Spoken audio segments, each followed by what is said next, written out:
Road, we got plenty of problems. The roof is old and the sills are all rotten, but the basement is dry even if it's not all up to code. So we're putting plastic over the windows, stocking up on blankets and candles. It's getting kind of cold on up Dummerston Road. A young farmhand rides on an old horse past the country club and the golf course, and the goats and the sheep and the sounds of the grass getting mowed. And there's a creek carving curves through the dank wood, and old maple trees making some good. We'll turn it into gold on up Dummerston Road. Paddling down that old West River, from the covered bridge into the winter, and I'm perfectly happy right now to just go with the flow. Till I cross back over the hillside, once the water ran down, I said goodbye. It's time to go home on up Dummerston Road. Up Dummerston Road. What did I do to get so lucky? I don't have a clue. This little house, this piece of land, I don't understand.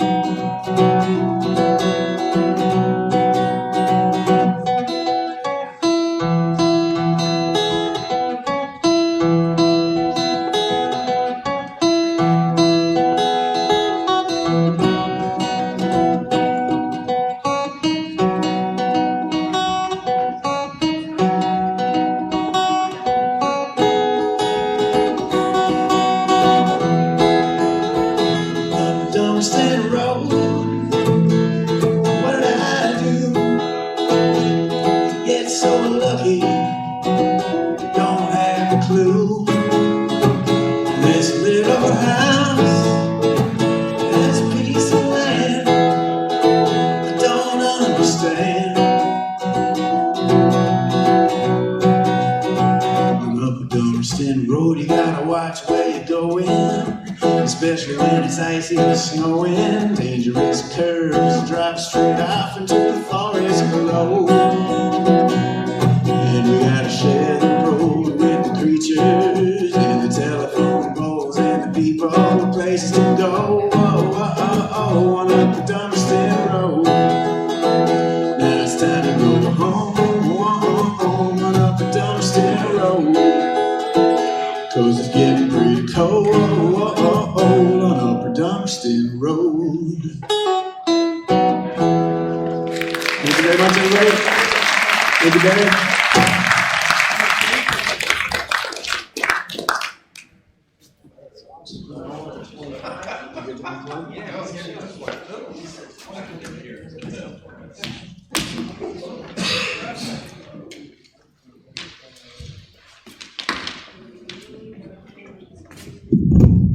Josh Allen, whoa, Josh Allen, everybody.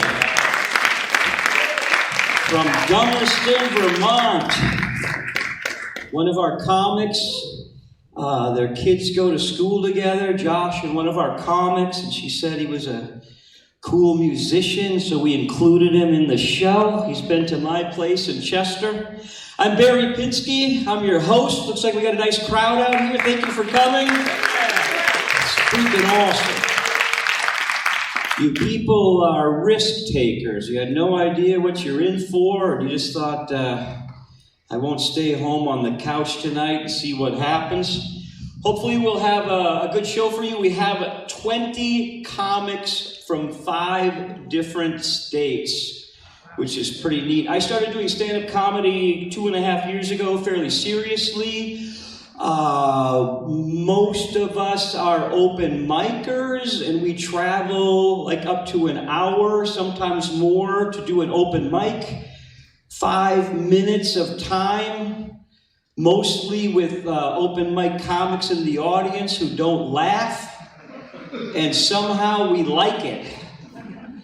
I'm not sure how that works, but it's pretty cool. I have made a whole new group of friends and have a new purpose in my life at 63 years old. And I have to tell you honestly, with all of my peer groups that I've had throughout my life, I think that the open mic comedy people are some of the nicest people that I've ever met. And it's really, really cool to have these relationships. Yeah, thank you for that. So, aside from my family not liking my comedy,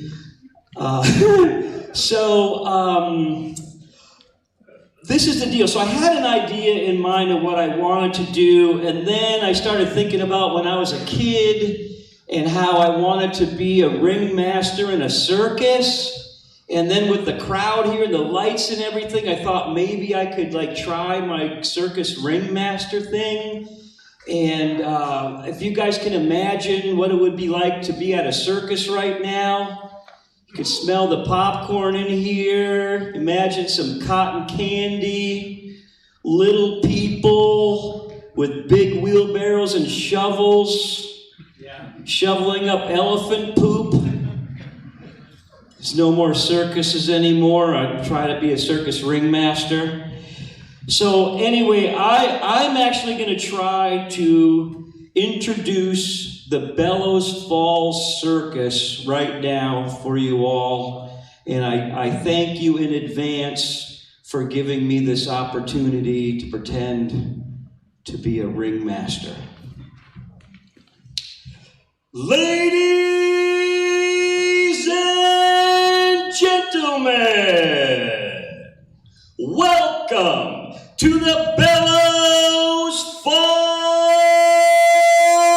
Circus.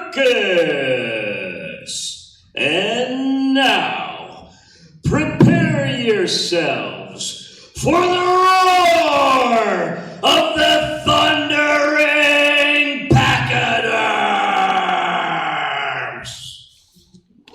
There you go. Thank you. Oh, well, thanks for humoring me with that.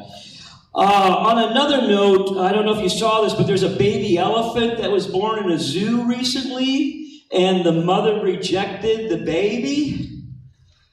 The zoologists are feeding the baby with a bottle, and another elephant is mothering the baby, another female elephant.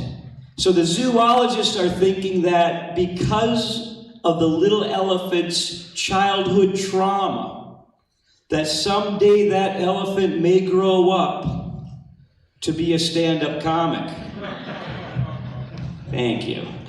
All right, so this is what we're going to do. We've got a number of comics I'm going to introduce our two co-hosts, Aaron Richter and Mindy Bean. Aaron's going to come up, Mindy's going to come up. We're going to make a panel. After that, we're going to have two comics on stage at the same time. They're going to do 3 minutes. After that, we have two featured comics, Bitsy Biron and Nathaniel Allen. And you might feel a little bit like the 9th inning of a baseball game at that point. But at that point, we have Sarah May. And she's like having Big Papi from the Red Sox on our team. So if you hang in for her, she's going to hit a home run. All right, so I want to thank you all for coming, and welcome to the stage my co-host, Aaron Richter, everybody.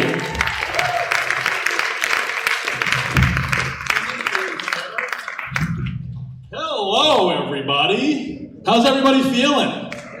Yeah, thanks for coming out, everybody. This is great. This is great. I'm really happy to be here. Usually, I had to put on clothes to come here. I've been lazy all day.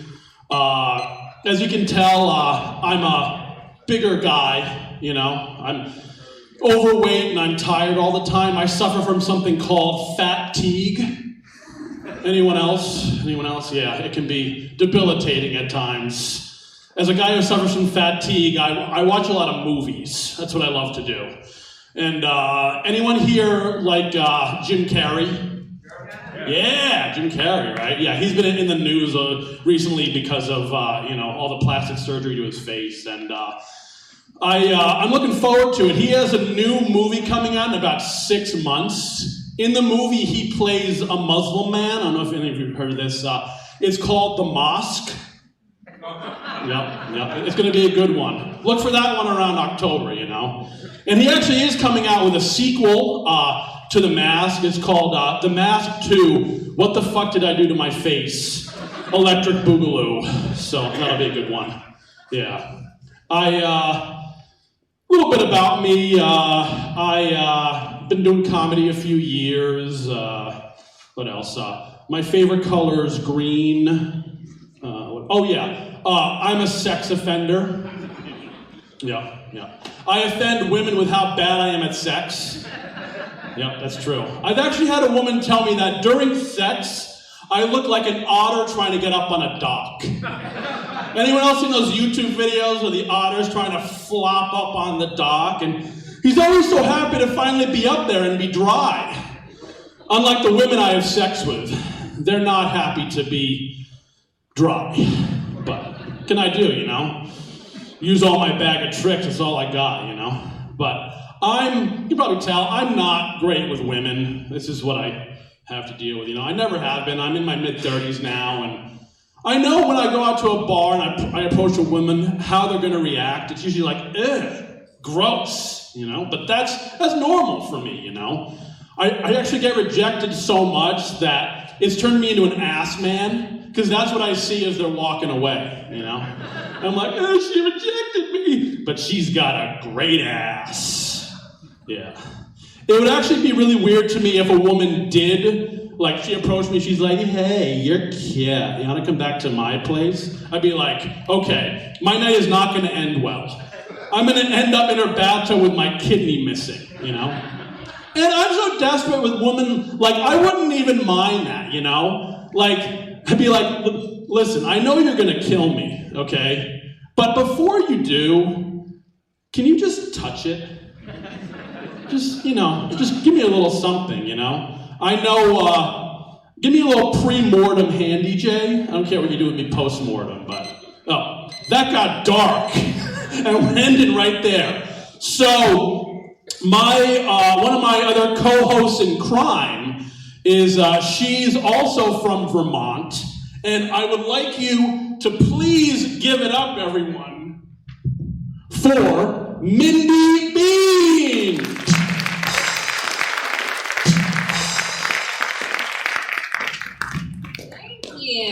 Thank you. How's everybody doing this evening? Thank you for coming out here to support us. A little bit about Mindy Bean. I have 6 kids and 5 grandkids. Yes, thank you. Not everybody is happy about that.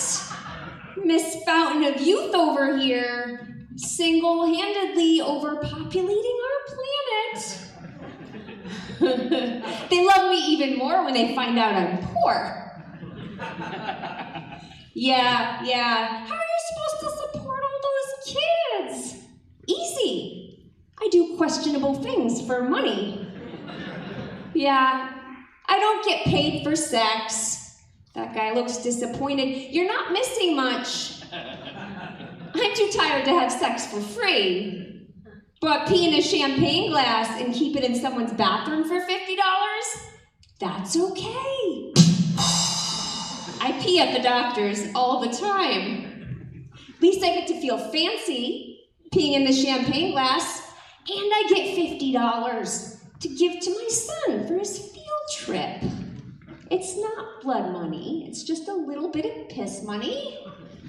And I do questionable things to save time as well. Yeah, you know, I don't know if you've ever thought about how much time you spend eating and how much time you spend pooping because of all that eating. But I think I'm going to have to become anorexic because I don't have time for that shit. Plus, yeah. I have a theory that when you're anorexic, you must have an impeccably clean butthole. And I'm excited about that. But not because I want to have butt sex. I'm done being creative in the bedroom. The last kinky experience I had, the guy tried lying on the floor, peeing in the air, and catching it in his mouth. It was gross, but he did it. So I had to say, good job. We're still friends, because everyone needs a friend with a hidden talent.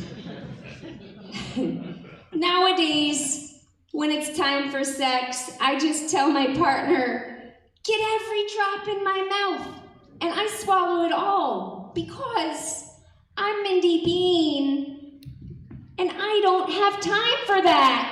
Shit, you guys help me there. That's what you're supposed to do.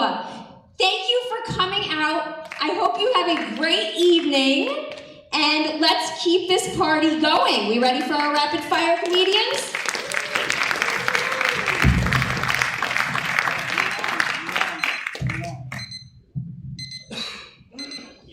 All right, everybody.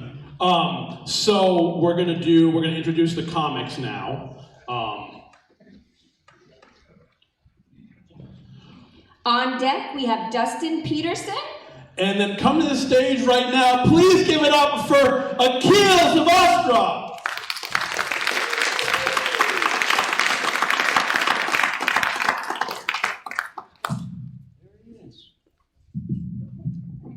Good job, guys. 2 people on stage. This is awesome. Thank you. Hey, how's everyone doing tonight? If you didn't notice or you're colorblind, I'm brown. Because I'm brown, I've got a lot of sexual taboos from my Indian upbringing. My parents never kissed, hugged, or even held hands in front of me. In fact, if my parents were in the crowd right now and they were sitting together, there'd be a stranger sitting in between them. That's the level I'm dealing with. I like to think behind closed doors, though, my parents were fucking. I'm talking about that dirty, nasty kind of stuff. I'm talking about that truffle butter on your pussy kind of shit. At least that's what I like to think about when I think about my parents. One of my sexual taboos is that I'm super quiet during sex. My wife is quite vocal. She'll say things like, oh my God, a little to the right, a little to the left, go slower, go faster, go slower, go faster, go slower, go faster. Oh yeah. And me, what I say after all that?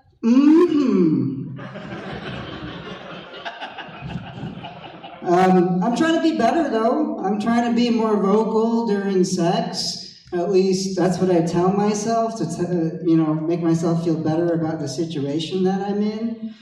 My wife is super supportive about it. She's like, just fucking say anything, it's okay. I'm like, shit, I don't know, what do I say? And so I'm fucking her like this, and don't let this tantalize you guys, because it totally tantalizes me. I'm fucking her like this, and she's like, oh, you just have to say something, anything. So the first thing that comes to my head is, oh my God, my favorite color is really purple. I never wanted my friends to find that out about me when I was a kid. I have never come so hard in my entire life. She did not come. Although my wife is very supportive and we're trying to keep it spicy, we're trying to keep it hot. So sometimes on my breaks from work, I'll rush home to have a quick one with the wife. And she always finishes first because she's really good at Mario Kart. That's all I have. Thank you guys.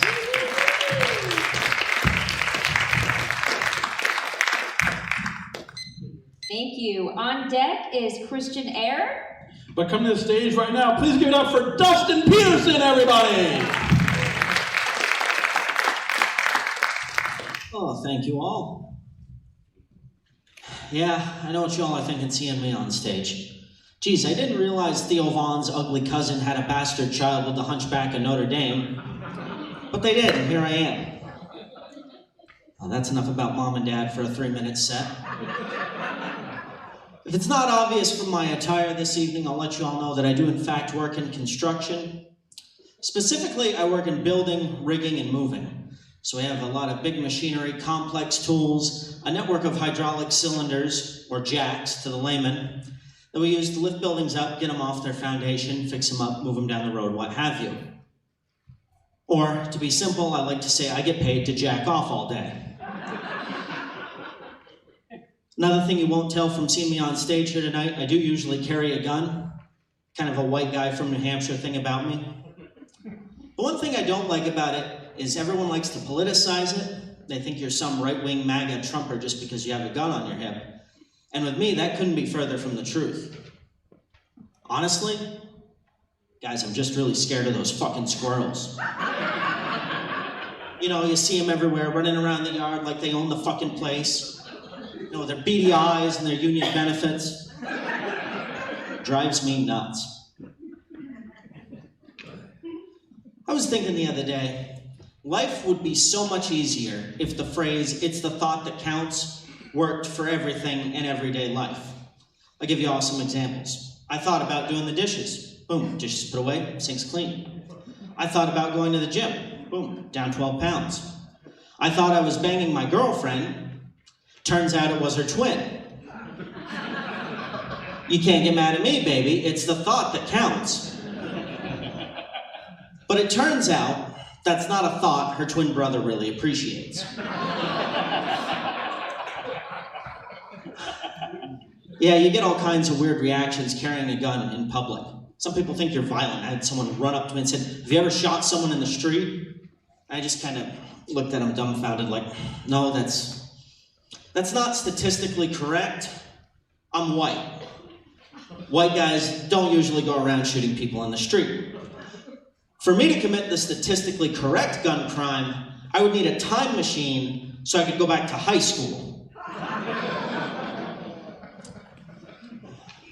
I was talking with my grandfather the other day. He says, "Dustin, you know, back in my day, ladies knew how to drive a stick." I said, "Yeah, a lot's changed, Grandpa. Now in my generation, ladies have sticks. And these are the effects of climate change nobody is talking about." Thank you all, you've been great. Dustin Peterson, everybody, from Littleton, New Hampshire. Give it up for him. Great job, Dustin. Thank you. On deck, we have Shane McDonald. But coming to the stage right now, please give it up for Christian Air, everybody! Yeah, my name is Christian Air. I live in Claremont, New Hampshire. And everyone's always given Claremont a bad rap, you know? They're always like, "Oh, Claremont, that's that drug-infested den of a city." But you try living there sober, right? It's not that easy. No, the thing is, I grew up in Philadelphia, so I always find it funny when people are like, "Oh, Claremont, that's a little dangerous, huh?" Like, I've gone to sleep to the sound of gunshots before. I also grew up in Philadelphia.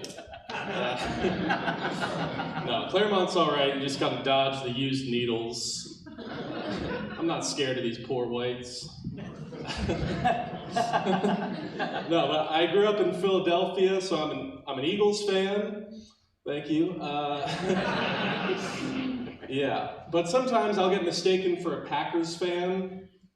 Not because both teams wear green, but because I'm uncircumcised.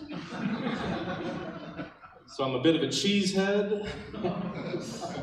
I'm not packing though. When I have sex with a girl on her period, it's sort of like making a breakfast sandwich. Sausage, egg, and cheese.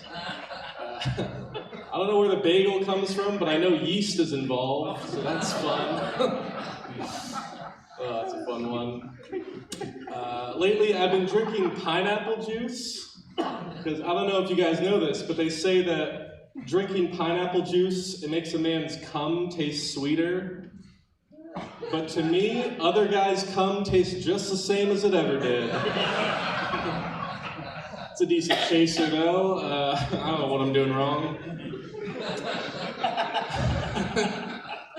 I've been trying to date recently. I've been on these dating apps, And I'll see a lot of these girls, these real like country types, and they're like, I just want a man with a big truck. Why don't you just say you want a guy with a small penis, you know? Because then I can make my move. Let's cut out the middleman here. I don't want to buy a truck. I did match with this girl on Hinge recently, and she had a prompt that said, send me a picture of your dad so I can see how well you're gonna age. So I played along, sent her a picture of my dad's urn. I told her, listen, my skin may get ashy, but I'll get hotter with age. Yeah, she ended up ghosting me, so as it turns out, she was the one who aged like my dad. All right, that's my time. Thank you, guys.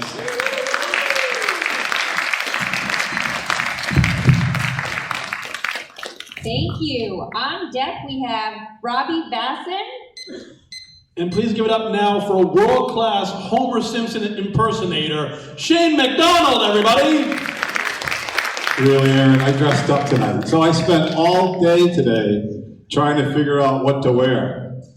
So I said, maybe I'll just wear what I wore yesterday, or the day before, or the day before that. I said, maybe I'll just dress up as a little old man who's grumpy, grandfather, limps, and not good on hygiene. I think I nailed it tonight. So on the way over, Barry suggested we park in the all-day parking on the other side of the canal. A lot of parking spots over there, Barry. My wife had to resuscitate me on the fucking bridge. So, all you know, Trump had a nice road trip, little away game. He went to China, 14,000-mile round trip. He went all the way over there to order Chinese food. I mean, I wish somebody would have told him that you can get takeout in D.C. I mean, hell, he could have come to Bellows Falls and gotten Chinese food, and it's 1,000 miles round trip. So the sad part was that nobody told him that President Xi Jinping is the President Ping of China. He ordered it with as an appetizer to pork fried rice. So the other thing is that he was over there for 48 hours. And in that time, he managed to kiss President Xi's ass for 2 days. And all he came back with is chapped lips and bad breath. So as you can tell, I went to the doctor last week, and he said I have ED. Erectile disappointment. I said, I'm not really suffering from that, but I think my wife is. We've been married 39 years. She's been happily married for 39 years, I must add. And we found a way to keep things spiced up. I have romantic dinners weekly, and I can't wait to tell her about them. So, staying on the doctor's theme, I was at the doctor's, and he was looking at me, and he says, Jesus Christ, Shane, how many beers a week do you drink? And I said, I don't know, 10, 15, maybe 20. He says, what? He looks at Jesus Christ, Shane. I go, what? He goes, most people lie. I said, I did. So then he proceeded to ask me for a urine sample, a blood sample, and a stool sample. So I was short on time, so I just left my underwear.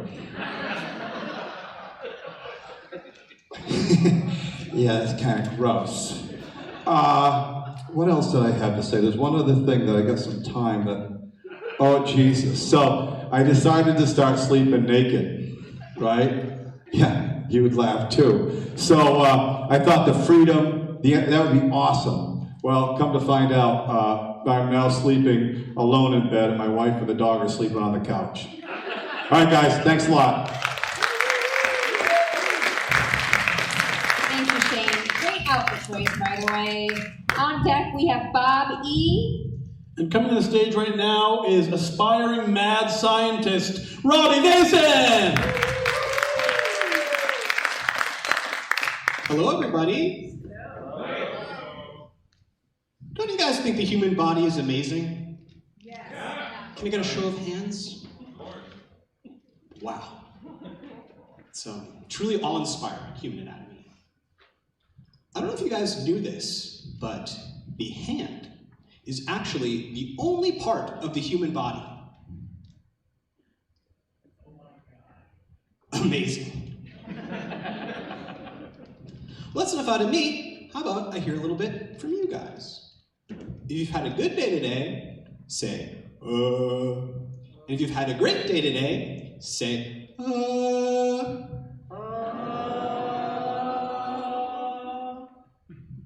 music to my ears. Ready? Okay. Give me an S. S. Give me an S. S. Give me an S. S. Give me an S. S. Give me an S. S. Give me an S. S. Give me an S. S. Give me an S. S. Now put that all together, and what's that spell?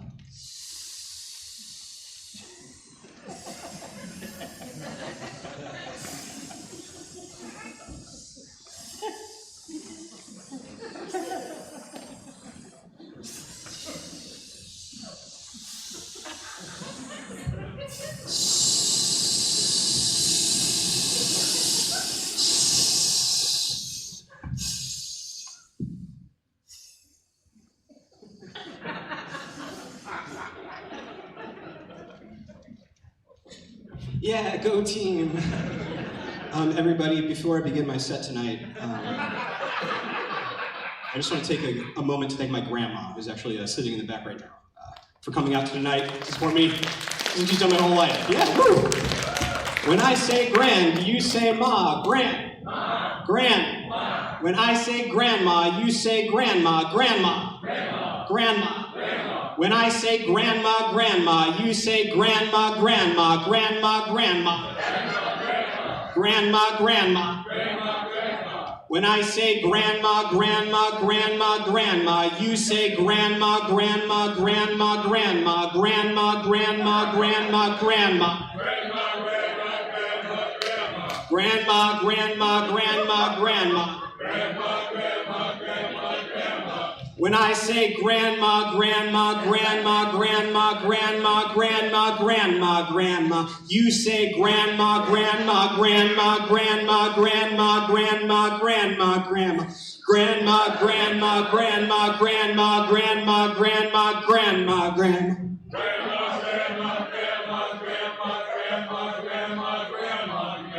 Grandma, grandma, grandma, grandma, grandma, grandma, grandma, grandma.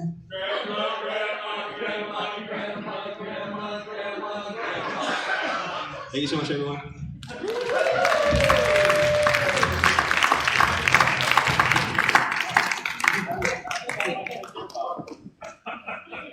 That was fun. On deck, we have Tom Zudermeister. But now, please get up for Bobby, Bobby, Bobby, Bobby, Bobby, Bobby, Bobby, Bobby.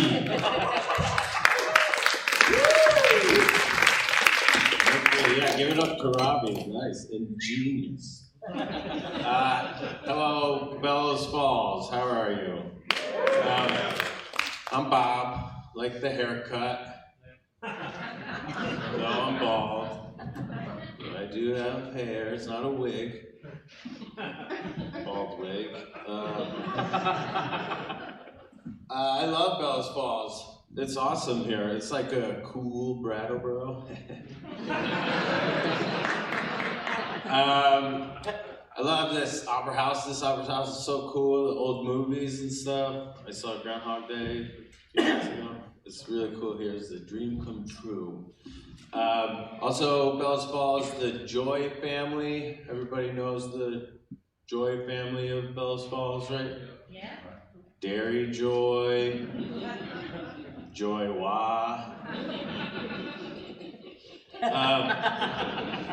I'm from Connecticut, or as I like to say, Connecticut my wrist.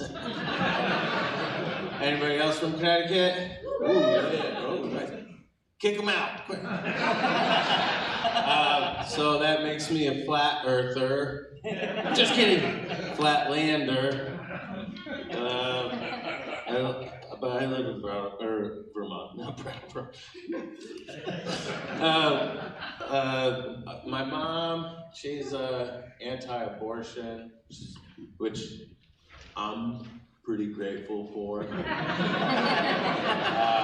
But I do have 6 siblings. There's 7 of us, so she's very pro-sex.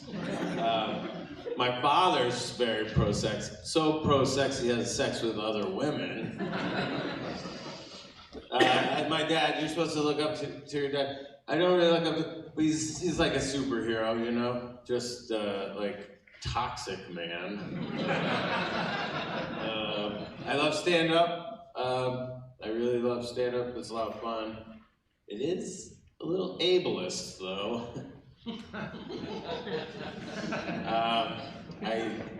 I like doing stand-up for the free booze. I can tell some of you want to do it. I have cancer on my list of things to avoid. I don't know what that one says. I love morning sex, although too bad nobody I know has died recently.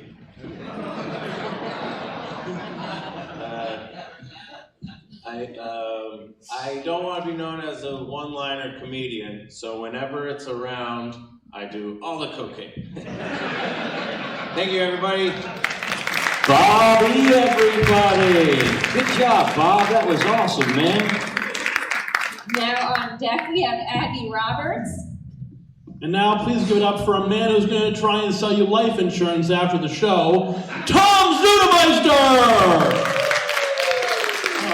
Good evening. Yes, my name is Tom Zudermeister. It's Zuttermeister, or RETSEIMRETTUZ for those of you who suffer from daily sex. I mean, dyslexia. But it's always been a challenge because my first day of kindergarten, there was Debbie Owens. She was tall, she was gorgeous, she had the perfect glasses that fit her face, and most importantly of all, she was the only person in the kindergarten class who could spell my last name, because even I couldn't spell it. So I realized about 2 weeks in, when the rest of my loser classmates were napping, I went in for the kill. I went up to her and I said, "Hey, Debbie, you know, you're smart, you're tall, you know, I'm very cute. I would like to ask for your hand in marriage." And she says, "I just have 2 rules. The first rule is I don't marry anybody who can't spell their last name. And the second rule is that I'm already engaged because it's Mrs. Owens to you, and so because I'm your teacher." That's just how clueless I was in kindergarten. But when I was still young, I did the swim team, and I can't mention which local Ivy League institution it was, but that's where we used their facilities, we used the students as their coaches, and we had the parents help out with the ribbons. And you can just imagine what they did to my last name. So it was never Tom Zudermeister, it was always Tommy, which killed me. But anyway, so it would be Tom, and they would put Zudermeister with an S. All right, close, I can change it around. Sometimes a C with Cuttermeister. Again, doesn't make sense. But the worst one was when they wrote Tommy, and then they wrote Butter, and then all of a sudden they were like, "Oh, we're out of space," so they put Master down side at a right angle. It's like, really? You know, you're adults and you don't know how to write? But the worst thing is that with technology, it's actually gotten worse. So what we have nowadays is that we have where if you leave a voicemail for someone, it converts it to email. It does not know my last name. I've been converted to Southwesterner, I've been considered to a sea monster, and also Zoo Master. And much, much worse. So I left a message for someone, and basically it went like this. "Hi, this is Tom Zudermeister. I'm trying to catch Ida Zuckerberg, and I want to discuss your positions. it came across as, hi, this is Tom Sodomizer. I'd fuck her good in your favorite positions. So HR called me in and said, like, hey, what's going on here? I'm like, it wasn't me, it was the technology. Yeah, we believe you. So they gave me a solid week's suspension without pay. So thank you very much, Bill Gates. Really appreciate that. So thank you very much, everyone. Have a great night. Let's keep the applause going for all the comics here. Thank you. Good job, Tom. So Tom's wife told him that he was funny and suggested he went out and start doing stand-up comedy, and we all think his wife is having a lesbian affair. We've never seen her. True. On deck, Steph Patalis. Coming to the stage right now is someone who dressed to make us all look bad. Please give it up for Abby Roberts, everybody. So I will start. I do have severe dyslexia, so I never read Tom's name right, ever. Just so bear with me. Sometimes my words come out in the wrong order or I miss them. Like my favorite fart joke when I hear someone fart in a room is, it smells like semen and baby oil. Except for one time in a packed room, everybody looked at me wanting to grab torches and pitchforks. I didn't know what had happened until someone yells out, "What the fuck is baby semen?" Make matters worse, how do you know what baby semen smells like? Yeah, there's no coming back from that one. Every time I turn on the news, it's one worse thing after another, worse than the day before, worse than the hour before. I find myself quoting Arnold Schwarzenegger of all people. You know, his famous quote when he's in distress. The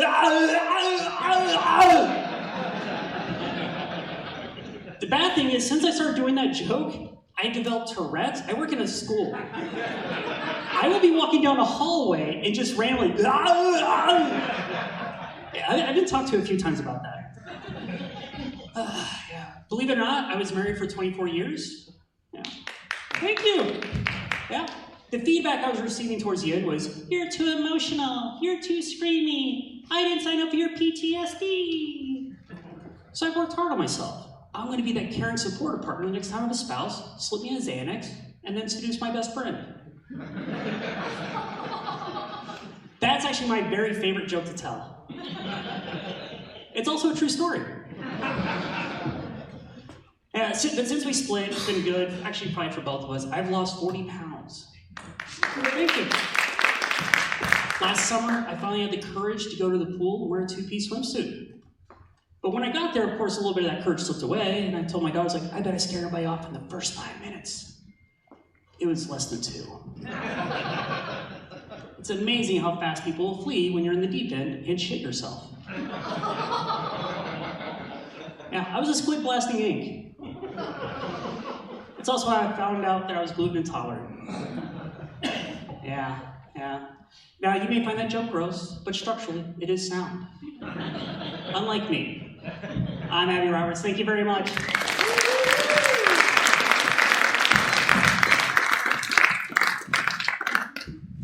On deck, we have Ryan Pratt. Coming to the stage right now, I think this guy is from the USA. I'm not sure. But please give it up for Seth Patelis, everybody. Thank you. I am aware that I am a larger than average man. From the waist down, I've been structured like a fitness instructor. From the waist up, a high school lunch lady. Being over 300 pounds most of your life, every day kind of becomes leg day. Yeah. This year I get to celebrate 8 wonderful years of marriage to my wife. Yeah. It's been the happiest 2 ever. Oh. On the way over here, we got in one of them spouse-like arguments over bills and budget. I don't know about the rest of you, but everything's fucking expensive. Well, she was getting after me over this monthly charge on the account, and her terms is kind of unjust and doesn't make sense. And I had to explain to her that $24.99 a month is the best insurance to having a usable toilet, thanks to my Planet Fitness Black Card. Yeah. And growing up, a little of my background, I had a real blue-collar dad growing up. Always supportive, worked hard. But this fucking guy was bipolar. And at times that was tough. You never knew who you were getting. For example, one time I was a kid playing Little League Baseball. And I'm out there on the field and I see my dad show up. And I was pumped, but at the same time I was like, wait a minute, this could go one of two ways. So I'm out there and I'm up to bat and that first pitch gets thrown to me and I missed that one. I was like, fuck. But then I cringe because I'm waiting. And I hear my dad yell out, it's okay, bud, keep your eye on that ball. All right. So that second pitch comes, I swing again, and I miss. And I cringe again. And I hear, it's okay, bud, elbow up, keep over that plate, you got this, I know you do. So now nothing can stop me, I got that confidence I need behind me. So I stage up like Babe Ruth, getting ready to whale that thing. I swing for that last pitch, and I fucking struck out, and I was devastated, but nothing compared to the voice of my father over my left shoulder when he yells out, I bet if that fucking bat had a vein, you'd know how to handle it. Appreciate you guys, name's Seth, thank you. Big Seth, everybody. Hey, Seth, how many times do you think you've gotten up now with your comedy? 20. 20 times. So yeah, he's new. This is like 20th time. Isn't that awesome? That's all right. Thank you, Seth. That's great. Now on deck we have Justin Connor. And then coming to the stage right now, please give it up for Ryan Pratt, everybody. I'm off my meds this evening, so we'll see how this goes. But have you ever noticed when you go through the automatic car wash, how it looks oddly similar to getting gang raped by Muppets?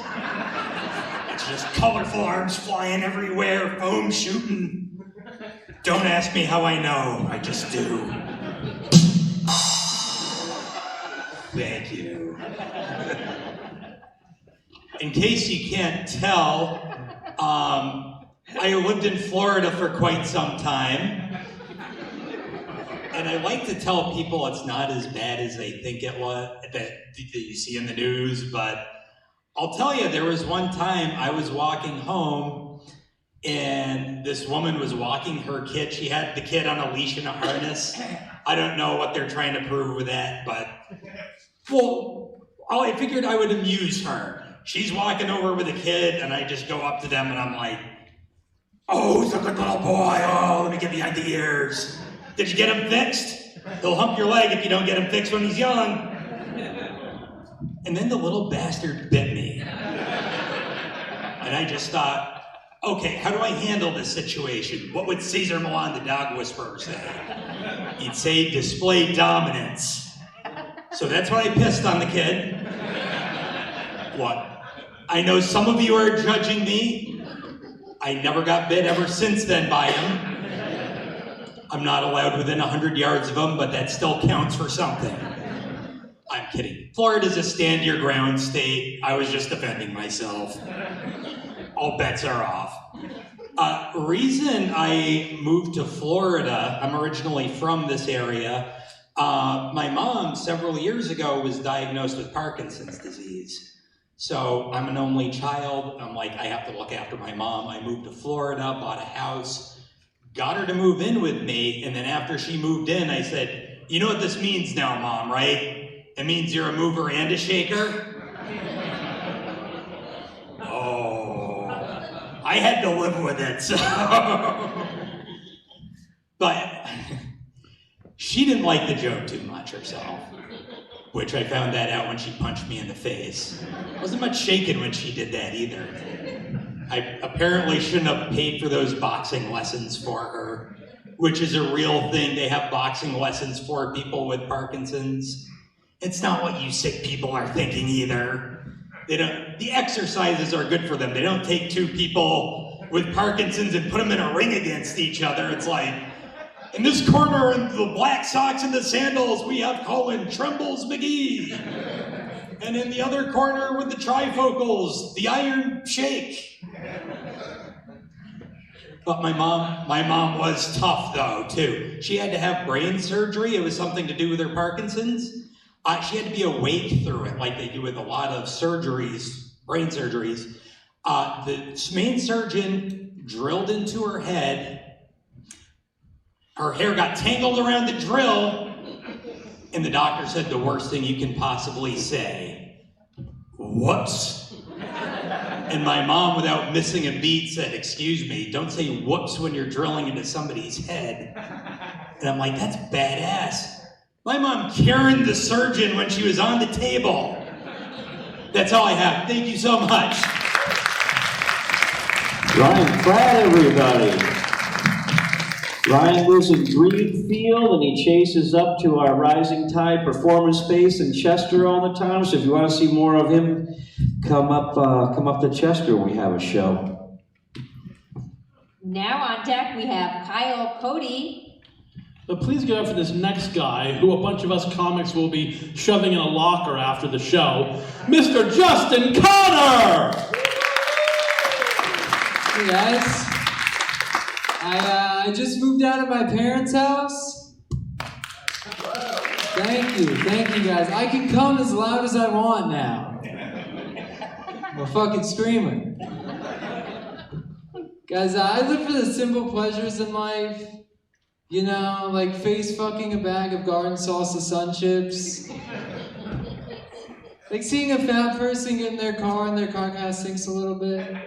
It's fun for me. Yeah, like being on vacation and doing lines of cocaine in the Caesars Casino bathroom in Louisiana. You know, the simple pleasures. Guys, I'm a big fan of Dua Lipa, which if you don't know, she's a beautiful angel.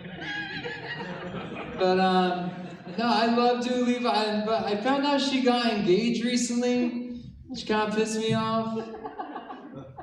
Thought we had something going. But it's okay, I figured out a way to break up her engagement. I just have to get the gun first. Yeah. No, but the other day, I ate a bunch of edibles and I started watching Dua Lipa music videos for like 2 hours straight. And I was kind of just in awe, you know, like watching fireworks.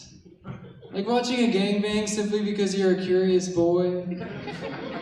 I'm curious. I got questions, guys. Do they draw from a hat? If you come first in the gangbang, are you gay? Why is one guy talking a lot?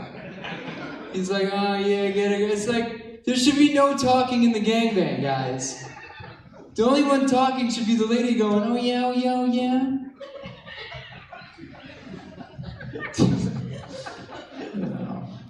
When Hulk Hogan and Ozzy Osbourne, they died in the same week.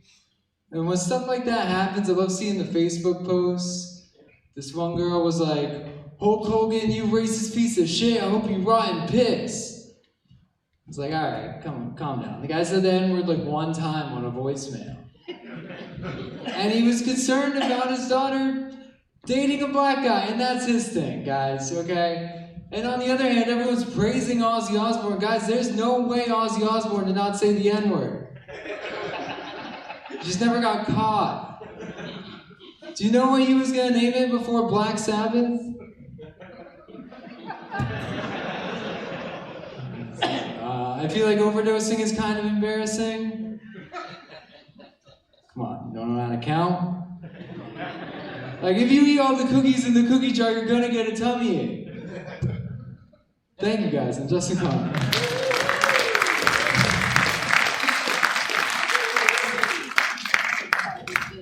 Thank you, Justin. On deck we have Michael Skoronek. Skoronek. No one's gonna get that one wrong. But coming to the stage right now is award-winning food rapper, Kyle Cody!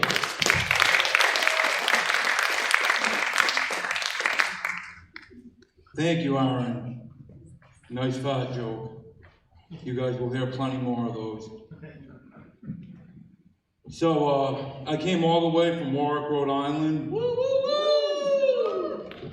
And I'm still not out of breath, so I'm pretty fucking happy about that. Until they had us park across the friggin' river or whatever that thing is. I was like, well, I made it here. Maybe I'll just sit for a minute, as if I didn't sit for 3 hours on the way here. So I wore these shoes for you guys, so you could kind of see how my feet feel on a day-to-day basis. Inflamed, little bone particles breaking off. I'm sweating up here, people. Not because I'm afraid of you, I love you all. And you guys look a lot more comfy than me. I got this little stool on the performer. You guys got something nice and comfy. Wow. So I've been having this messed up thought. As a well-off white male, I probably only have the same size dick as a black midget. Clearly, whoever came up with that has never seen a mentally disabled guy with his pants around his ankles, third arm sticking out from in between his legs, yelling, "Hey, you guys!" I worked with one of those. His name was Timmy. By the way, if you see my stomach, mind your own friggin' business. It's hard finding clothes that fit these days. I think I'm the fattest comic on the bill. I was going down the stairs into the green room, and the stairs were literally clapping when I stepped in the middle. Like, it was fucked up. I was like, you want to injure the comics before the show? Every comic was laughing at me as I got called up the stairs. Fuck. What a way to go up on stage, right? In a theater. You got everyone laughing at you, not for the right reasons, you know? I almost asked the guy, I was like, listen, is that chair gonna hold me on stage? Because if it breaks in front of everyone, I'm gonna friggin' lose it. Oh.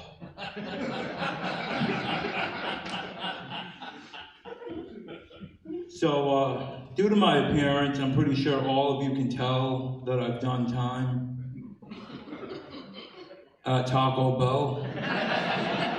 All right, it's a thing out here in Vermont. Okay. I hate telling jokes and people are looking at me like, what the hell are you talking about? Oh, I'm far away from home. They don't know about coffee milk or Dells or hot wieners.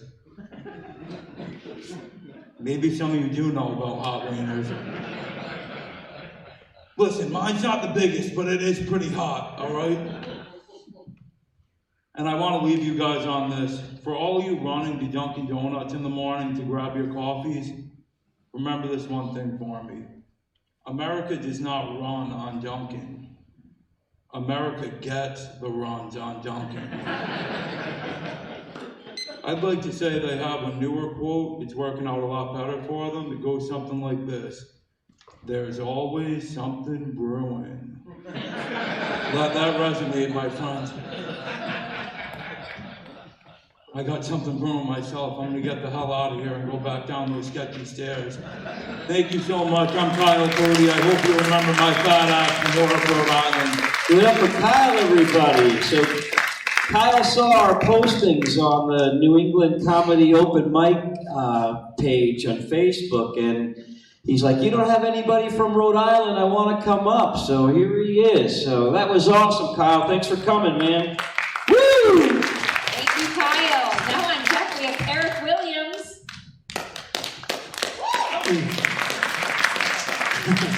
But coming to the stage right now is a very close friend of mine with a sexy, gravelly voice.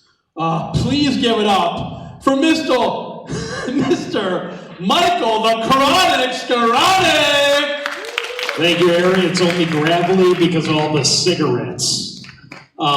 This chapter of my life would be called Man Who Thinks He Has It Figured Out Has No Idea How Long to Keep a Kitchen Sponge For. My kitchen sponge is so old, it has a civilization of bacteria that is still trying to figure out civil rights.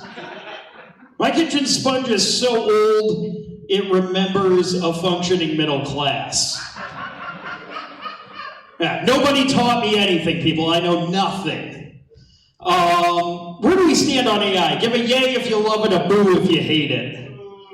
Boo, I also hate it. The only thing AI has taught me is that when I call customer support, I've never been so excited to speak to a minority. Oh, sue me, you sultry Sumatran. How the hell are ya? Had a little trouble with my modem today. That's quality you can't get with AI. Do we like Love on the Spectrum? Yeah, what's your guys' favorite part? The exploitation? Yeah, oh, you threw your head back like you know. I watch it for educational purposes. You watch it because you were so excited to see what happens when they drop a pair of them off at the zoo for the day. I watch it to give me the competitive edge at trivia night. Where'd you learn this one, babe? Trust me, Love on the Spectrum. We're a lock for that $15 gift certificate. My friends, a lot of my friends think I'm a redneck because I know how to operate a chainsaw effectively. Yeah, right. I knew that'd do well in Vermont. I'm telling you right now, I'm not a redneck because I do that shit sober. Yeah, the most redneck person you know is somehow simultaneously the person who also struggles with substance abuse the most. I'm willing to look ridiculous in safety equipment. A real redneck takes down that tree in flip-flops. I'm not an expert, but I'm pretty sure tree is stronger than bone. Let's see, does anyone else love Dunkin' Donuts, or can we pretend that that doesn't define us as New Englanders anymore? It's the worst coffee out there, folks. That's not really a joke. I just like saying that to a large group of people whenever I have an opportunity. Ma'am, I've never had a pregnancy scare, but I have accidentally swallowed a Zyn before. So I know what you're going through. That guy also knows what he's going through. The way you looked at a man tells me you've had that conversation at least once with him. All right, well, that's about the times ticking down, and that's all I got to say. Now, you guys have been wonderful, and I will see you guys hopefully again one day. Thank you very much.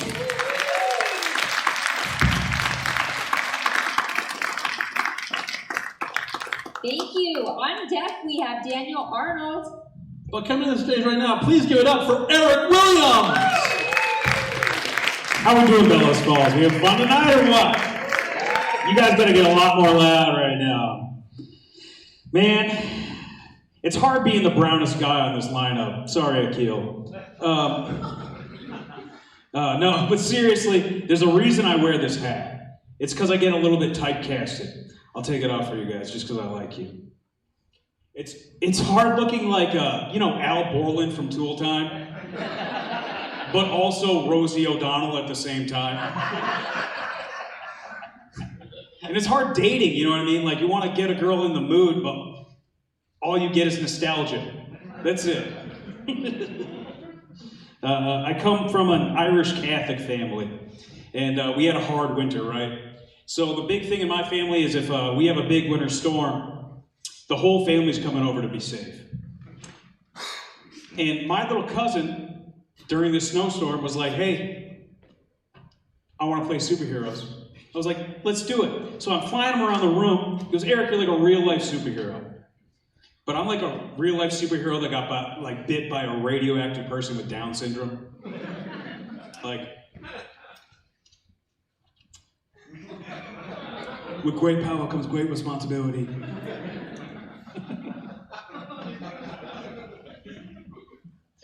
Yeah, no, I'm a big history buff, I really am. I'm really fascinated with people's last names that stem from old occupations.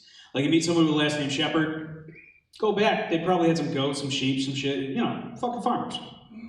Meet someone with the last name Taylor. Somebody in that family tree is probably handy with a needle and thread. I got a question for you guys. What the fuck were the Dickinsons up to? Obviously, no good. No good. Might have been on Epstein's Island, maybe. I don't fucking know. Like, imagine being on Epstein's Island and ordering, like, dinner. And you order a salad, the only salad dressing you can get is Neverland Ranch. Mashed with a 13-year-old steak, and the rest of the menu is redacted.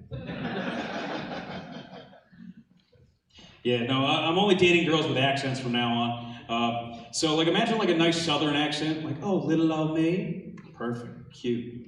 Or my girlfriend, she's from New Haven, very close to New York, you know what I mean? She hits me with, like, a bing bong, you know?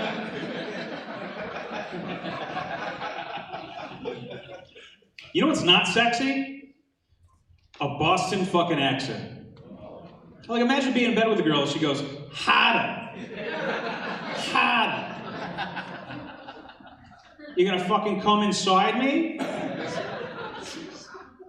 Like, no, I'm gonna fucking get out of here, John F. Kennedy, before I blow my own brains out. All right, guys. I've been Eric Williams. You guys have a great night.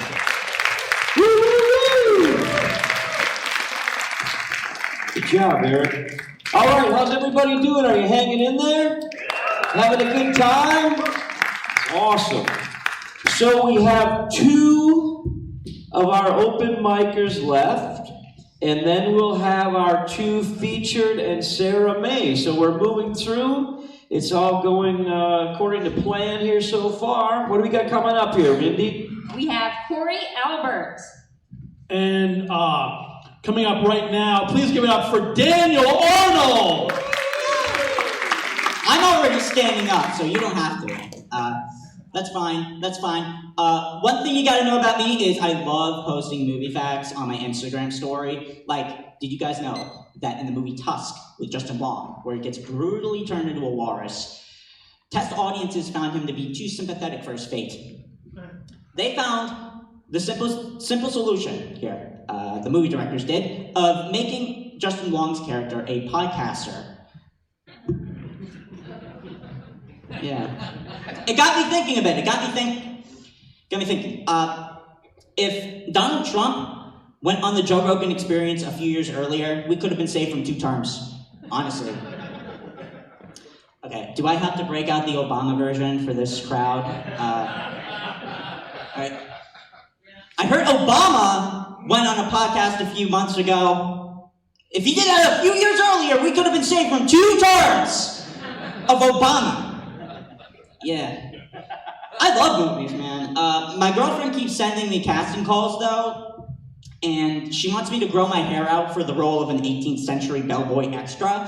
So that's very hard to do when you're surrounded by comics, because I'm always preemptively roasting myself, like haunting myself, like pre-zinging.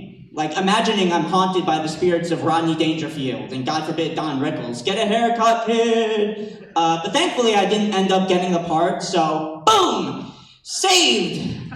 I'm gone from the clutches of this months-old Gilded Age casting call. Yeah. I love movies, man. I love movies, but I would never call myself a cinephile, especially not after watching Tusk. I would also never call myself a cinephile because I don't want that theoretical person who's roasting me to go, you're a cinephile, but you're also a pedophile. Yeah. I got it down to the syllable, too. Like, I say I like filmography, he says it's a he. You like child pornography. Yeah. Sorry, that sounds sexist. It's always a male who's preemptively roasting me because, like, women do it on, like, their group chats or whatever. But I got it down to the letter, too. I can't say I like film without someone going, oh, you like film? It's the same amount of letters as you like kids. Like, F-I-L-M-K-I. You've all graduated elementary, I see, unlike me. Yeah. 20 seconds. Man, I got through those 3 jokes fast. That was quick! life. You guys watch Love on the Spectrum? I love when comics start with like, oh, you guys watch Love on the Spectrum. That's it for me. Bye. Dan Arnold, everybody, all the way from Lake George. Woo-hoo! Our last rapid fire comedian is Corey Albert. What the fuck is up, Vermont? How you guys doing? Hell yeah. So downstairs I saw a poster for the vagina monologues. I have no idea what that is, but I really want to go see it because I hear you don't throw tomatoes, you just throw cucumbers. Everybody leaves with a pickle. Bill Cosby's been in the news. He started to do stand-up again. My friends went down to Philadelphia to go see him, and they were like, yo, he still has fans. I was like, what are you talking about? He's like, bro, the ladies love him. I'm like, that can't be true. He said it is. All the girls in the front row fainted. It's always crazy to me that Bill Cosby has more knockouts than Mike Tyson. We lost the word midget recently. We're not allowed to say midget. We have to say dwarf. Kind of bullshit because they are synonyms. You can use them interchangeably. There is situations where you shouldn't though, right? Snow White and the Seven Dwarves. Kids movie. Snow White and the Seven Midgets. Porn.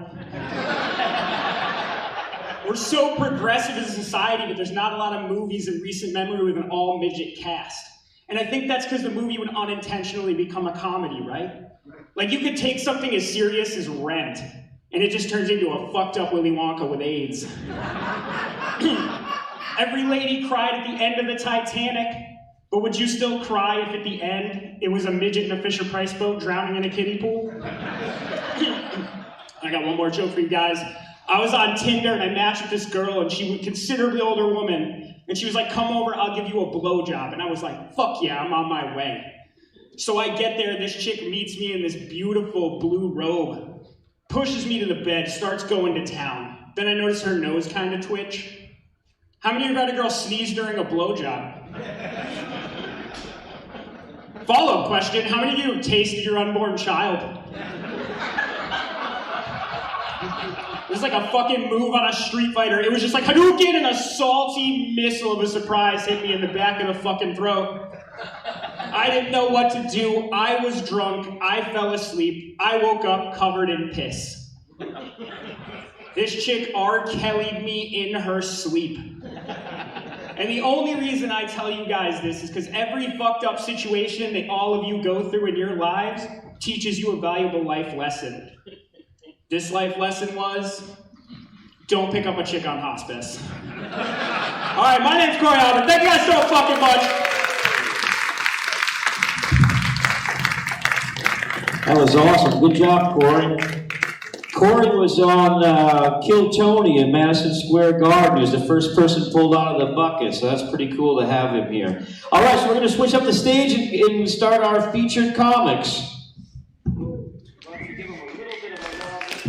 Yeah. Hello, everybody. I'm going to introduce the first feature here. This guy, he's a lovely guy. Him and I are really close. And I don't know if anyone heard about this guy, but he was actually in The Lord of the Rings. Yeah, he worked along Andy Serkis. He was the inspiration for Treebeard. Yeah, he's a really tall guy, and he's just a wonderful guy, wonderful actor, and you know, he got to meet Peter Jackson and everybody, and he was recently having a bonfire, and he was like all sad throughout the night, you know, and I went over to him, you know, and he's looking at the fire burning with all of the trees, and he goes, some of these trees were my friends. I knew them from nut and acorn. You guys don't know The Lord of the Rings!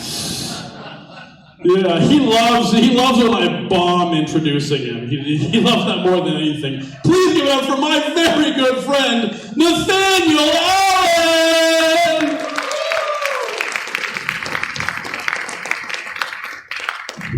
That joke was longer than all 3 Lord of the Rings movies. That's insane.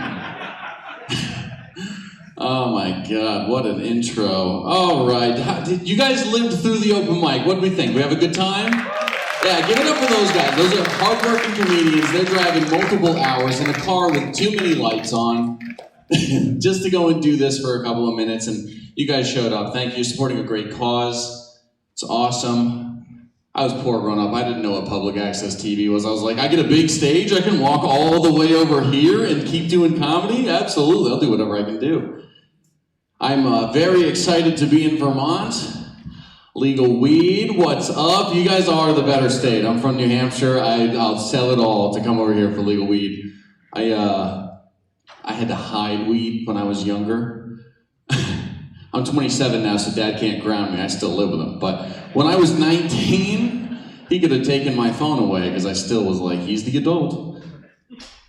I would hide it. I'd come home, I'd reek like weed. And my parents knew. They tried to like give me an opportunity to be like, yeah, I smoke weed. And I'd always just throw my buddy Brady under the bus instead. You stink like weed. I'd be like, I was with Brady. And they'd be like, well, it's like in your sweatshirt. It's on you. It's all over you. They'd be like, well, Brady got cold. He was trying to be respectful, so he stepped outside. I gave him my sweatshirt, you know? And they're like, it's on your breath. I was like, I was making out with Brady. I don't smoke weed. So scared of it.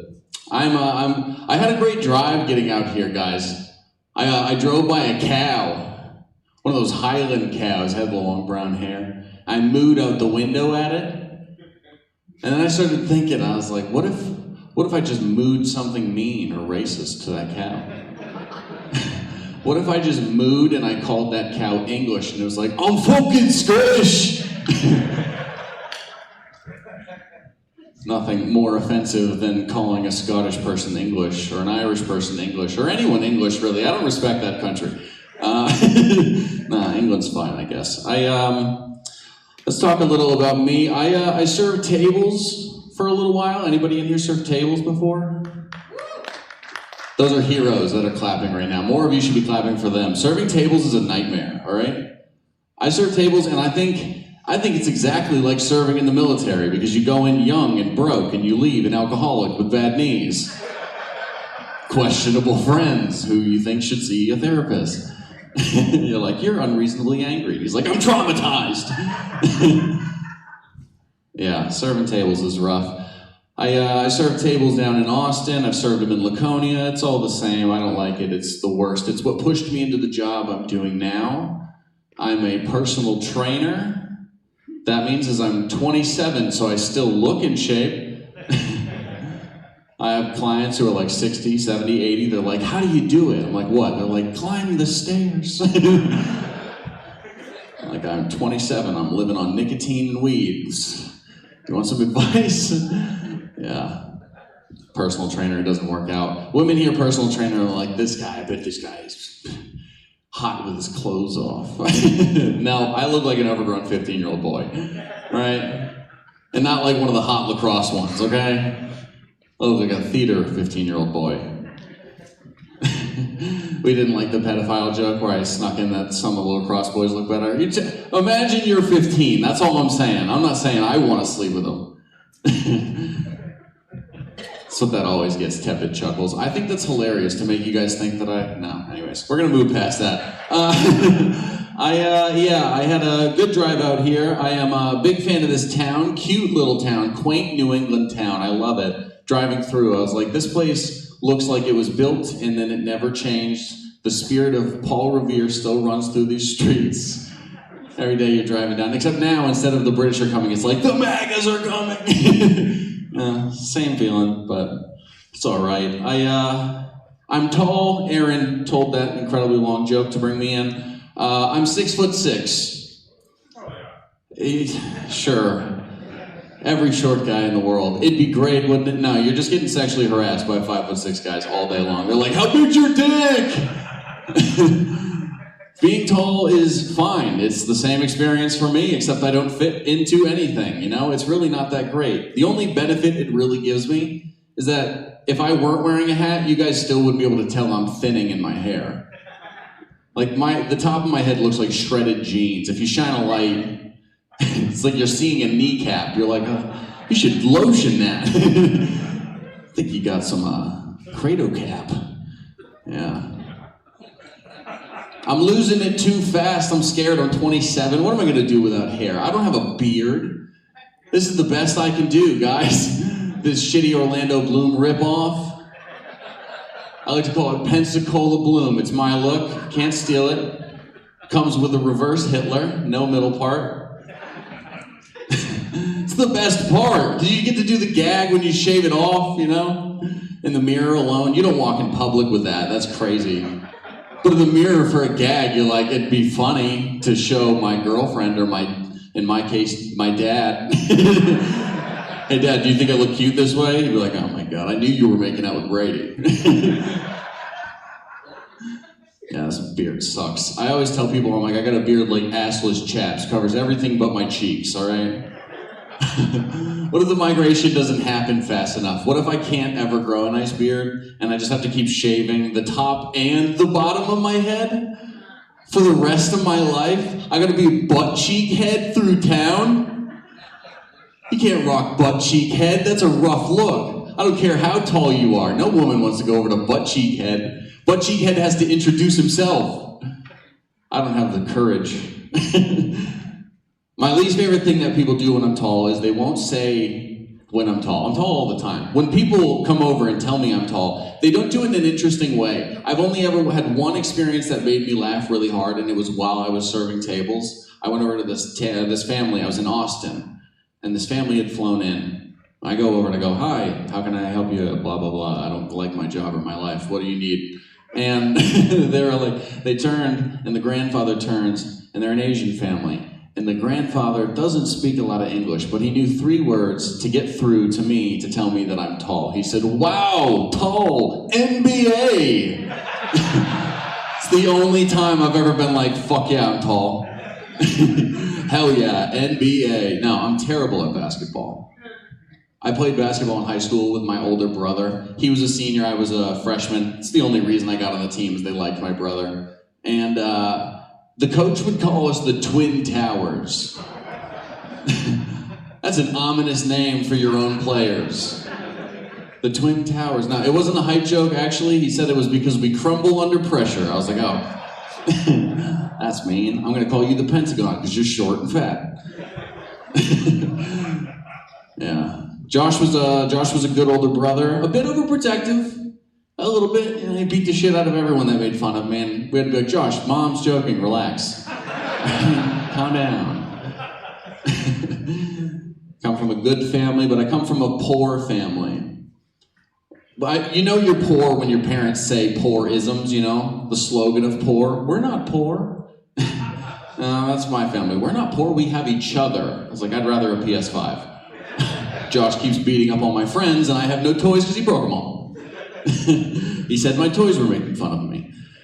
Yeah, poor family. Poor family's all right. Poor family, you get into things that you might not even be into because you're poor. Like, I love the 99 because that's where we would eat food when the Red Sox won. Now we're all rich. None of us knew about the free kids meals when the Red Sox win at the 99. We had a house. We were upper poor, all right?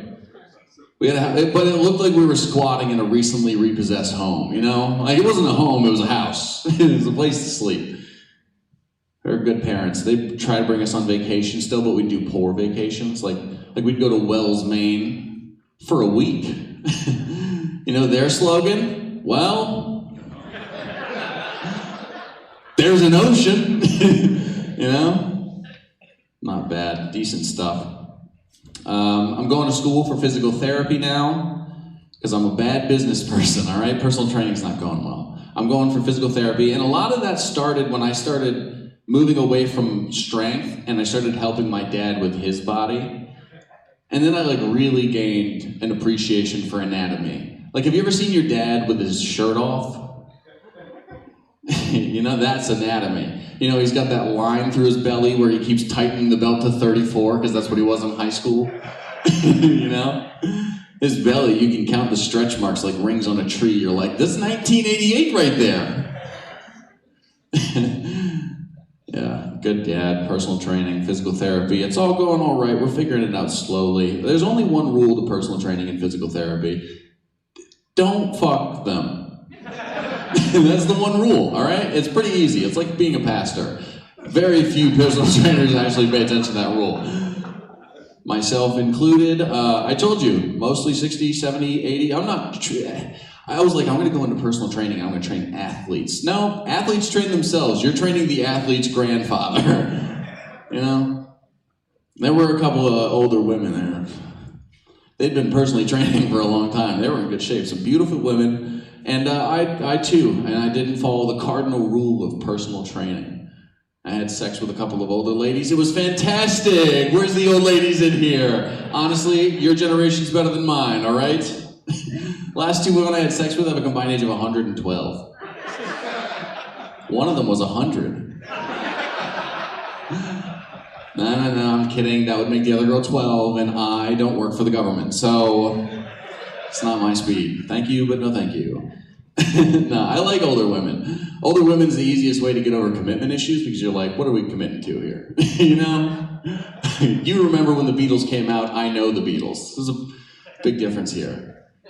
It was nice. I don't like women my age. Women my age scare the shit out of me. They're all 1950s men. They're all like angry and obsessed with their jobs, and they still want women to get hit. They're like only in the bedroom though. They just want kinky sex. I don't understand kinky sex. I want to have sweet, comfortable, training wheels sex with a woman, and we'll save the kinky stuff for when we're old and we're less likely to have an accident, you know? Like, right now we're a bit too strong. Let's wait until we're weaker. I don't know. I've had some women my age ask me some ridiculous stuff in the bedroom. I'm not a big fan of it. One girl was like, can you choke me? And I was like, all right, that's kind of tame. I can deal with that. But she got mad at me when I flipped her into an armbar and waited until she tapped. It's like... I watched Joe Rogan. What, you don't know what an armbar is? A different girl asked, she's like, can I eat your ass? What? I don't even like wet wipes. Like, that's a hard ask. I don't know. You think you're gonna bidet my butthole and meet my mom? Unlikely. Very unlikely. Well, I am out of time. Thank you so much for coming out and supporting a good cause. Give Barre Pinske a huge round of applause for putting this all together, the theater for letting us be here. Thank you very much and have a good night.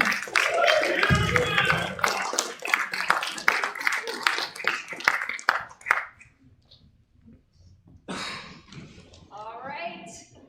You guys ready for your next comedian? She calls Vermont home. She's open for Dave Attell and Emo Phillips, and she's got the best name. Give a round of applause for Bitsy Biron.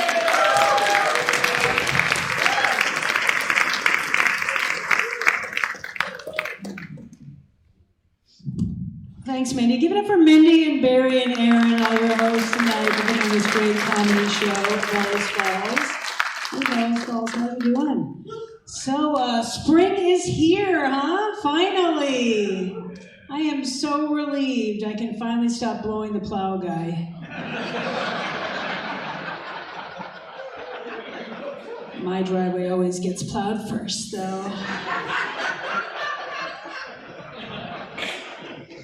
We've got 12 weeks of good weather, you guys. Everyone's so busy, aren't they? We're all like trying to plan things. Every weekend's planned out. Just aren't enough hours in the day. I think the secret to time management is multitasking. Anyone else out there masturbating to your meditation app?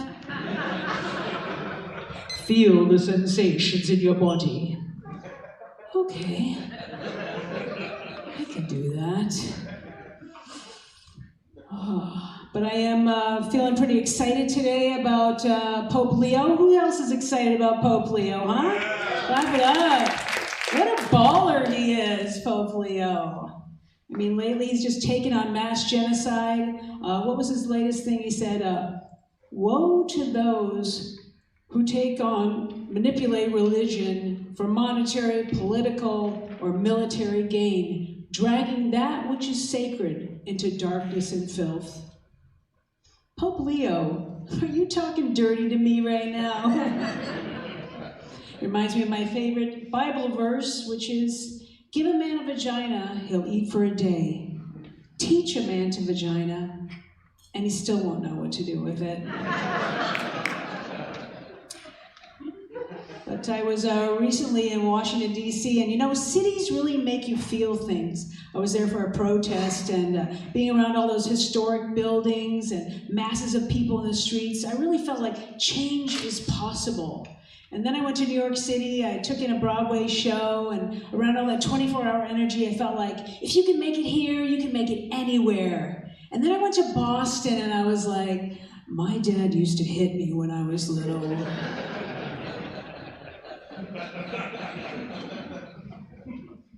So who out there, clap it up if you don't have to work for a living? Anybody? Yeah.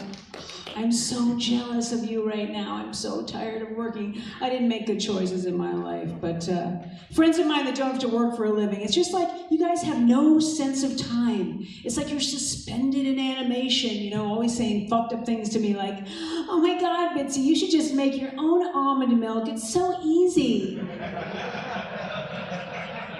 Just soak the almonds for 4 days in this cheese club and like, bitch, I brushed my teeth while driving to work today. See that white stripe on the driver's side door? That is not a decal.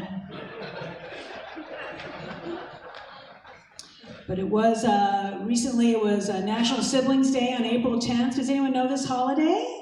Yeah, clap it up if you do. I come from, all right.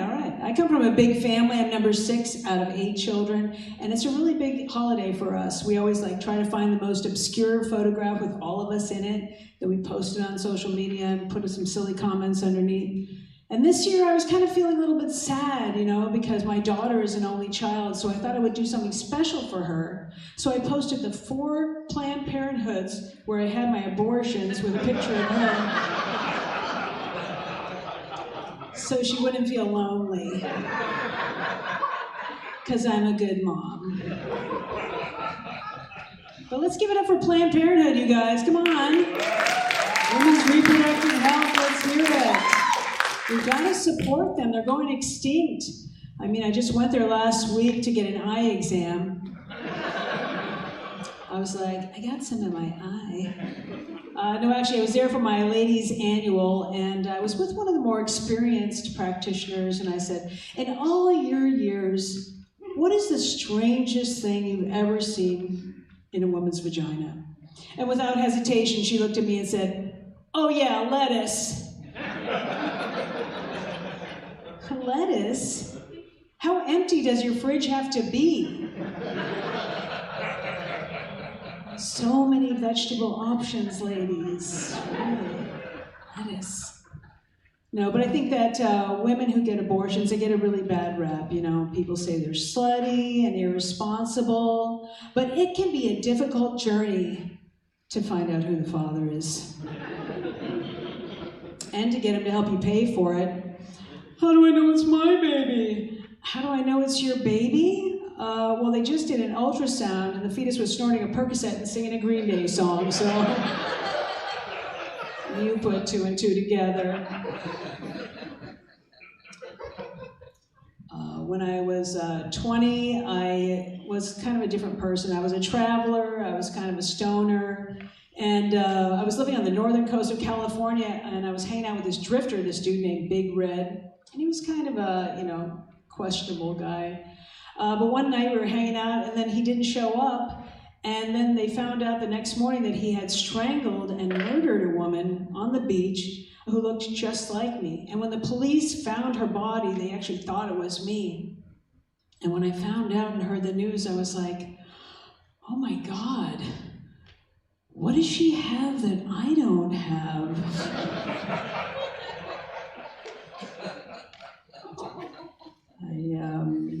A little dark. You guys went for it. That was good. I did used to live in Portland, Oregon, and in Portland, I don't know if you've seen the show Portlandia, that is just like 1/10 of how weird Portland is. There's this whole demographic of people that like dress in post-apocalyptic. Anyway, they're crazy looking. So this one couple in my neighborhood, they had what I thought was painted on their faces, these bullseyes, but what I later learned was they were bullseye tattoos. And this is real, this is a true story, okay? Bullseye tattoos matching painted on their faces. And I thought, okay, whatever, that's for them. And then a few months later, I noticed she was pregnant. And I thought, oh, okay. And then I saw them like a year later, like pushing this baby stroller, and I thought, oh my God, you know, what kind of parents could they be? And then I thought, wait a minute, you know, don't judge, don't judge. You know, this is America. You know, that baby could grow up and experience unconditional love, shop compulsively at Target, buy a gun and shoot his parents in the face. So,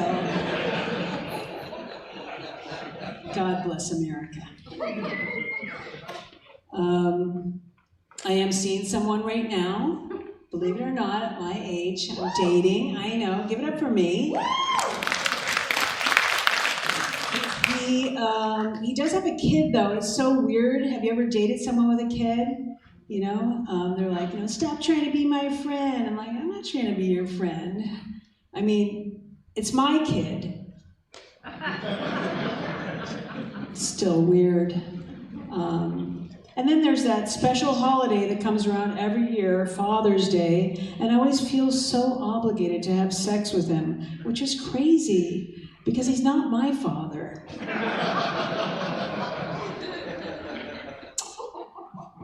But, so we have been dating for 29 years, and people give us a lot of relationship advice. You know, my sister was like, you know, you gotta step it up in the bedroom. You guys should like get dressed up, go to a really nice restaurant, you know, drive separately and sit in different places, pretend you don't know each other, pick each other up, have a nice dinner, go home and have great sex. You guys have heard of that, right? And I was like, well, I might be willing to do the poor man's version of that. So we were up in the bedroom and I said, honey, go downstairs in the kitchen and pretend like you have Alzheimer's. And then I came down, and he was like, who the fuck are you? And then I said, look in the fridge and see if we have any lettuce. So I'm gonna close with this. I don't know if you're feeling helpless these days. The world is so fucked up. And you know, I just think that there's one little thing we can do to try to make the world a better place. And I know for me, I've been trying to do that one thing. So I just want to share that with you tonight. So here it goes. Bernie Sanders, baby. I want to have Bernie Sanders, baby. Bernie Sanders, baby. I want to have Bernie Sanders, baby. That baby would kick some ass, go unsurpassed, and solving the crisis of the shrinking middle class, protect the veterans' benefits from the GOP, because their degenerate rhetoric's starting to irritate me. Bernie Sanders, baby. I want Bernie Sanders, baby. Are you crazy? Bernie Sanders, baby. I want Bernie Sanders, baby. That baby would high chair the kitty subcommittee to wean Americans on big oil company titty. By storm, the baby would transform financial reform and tackle the rupture of transportation infrastructure. That hyper-diaper Pied Piper will fight from here and overseas and become the poster child of fair trade policies. No need for diapers or pens, because we'll be flinging dirty diapers at Republicans. Come on, flinging dirty diapers at Republicans. Flinging dirty diapers at Republicans. Flinging dirty diapers at Republicans. Thank you very much. I'm Bitsy Biron.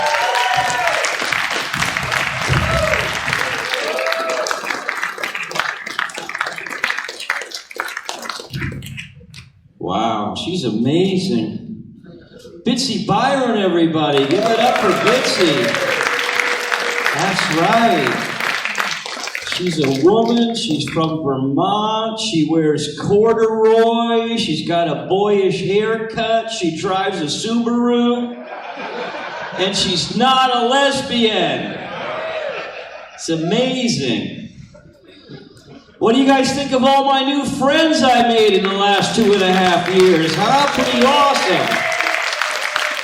Yeah, you guys are great. So, when I started building my performance space, thinking it was going to be more for music, and on the New England Comedy Open Mic Facebook page that we all look to for where the open mics are, Sarah May made a post and said, "Are there any mics in Vermont?"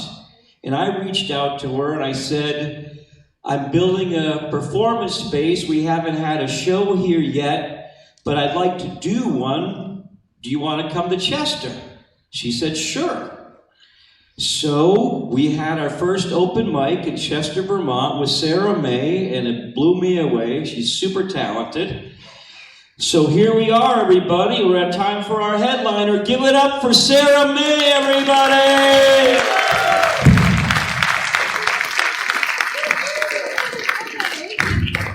How are you? I know, 60 people asked you that already. I get it. I heard them. How many are drinking tonight? I know, that was very evil of me. I know, it's like, not in this fine establishment. We like to keep our armrests dry and clean for the cocaine. I get it.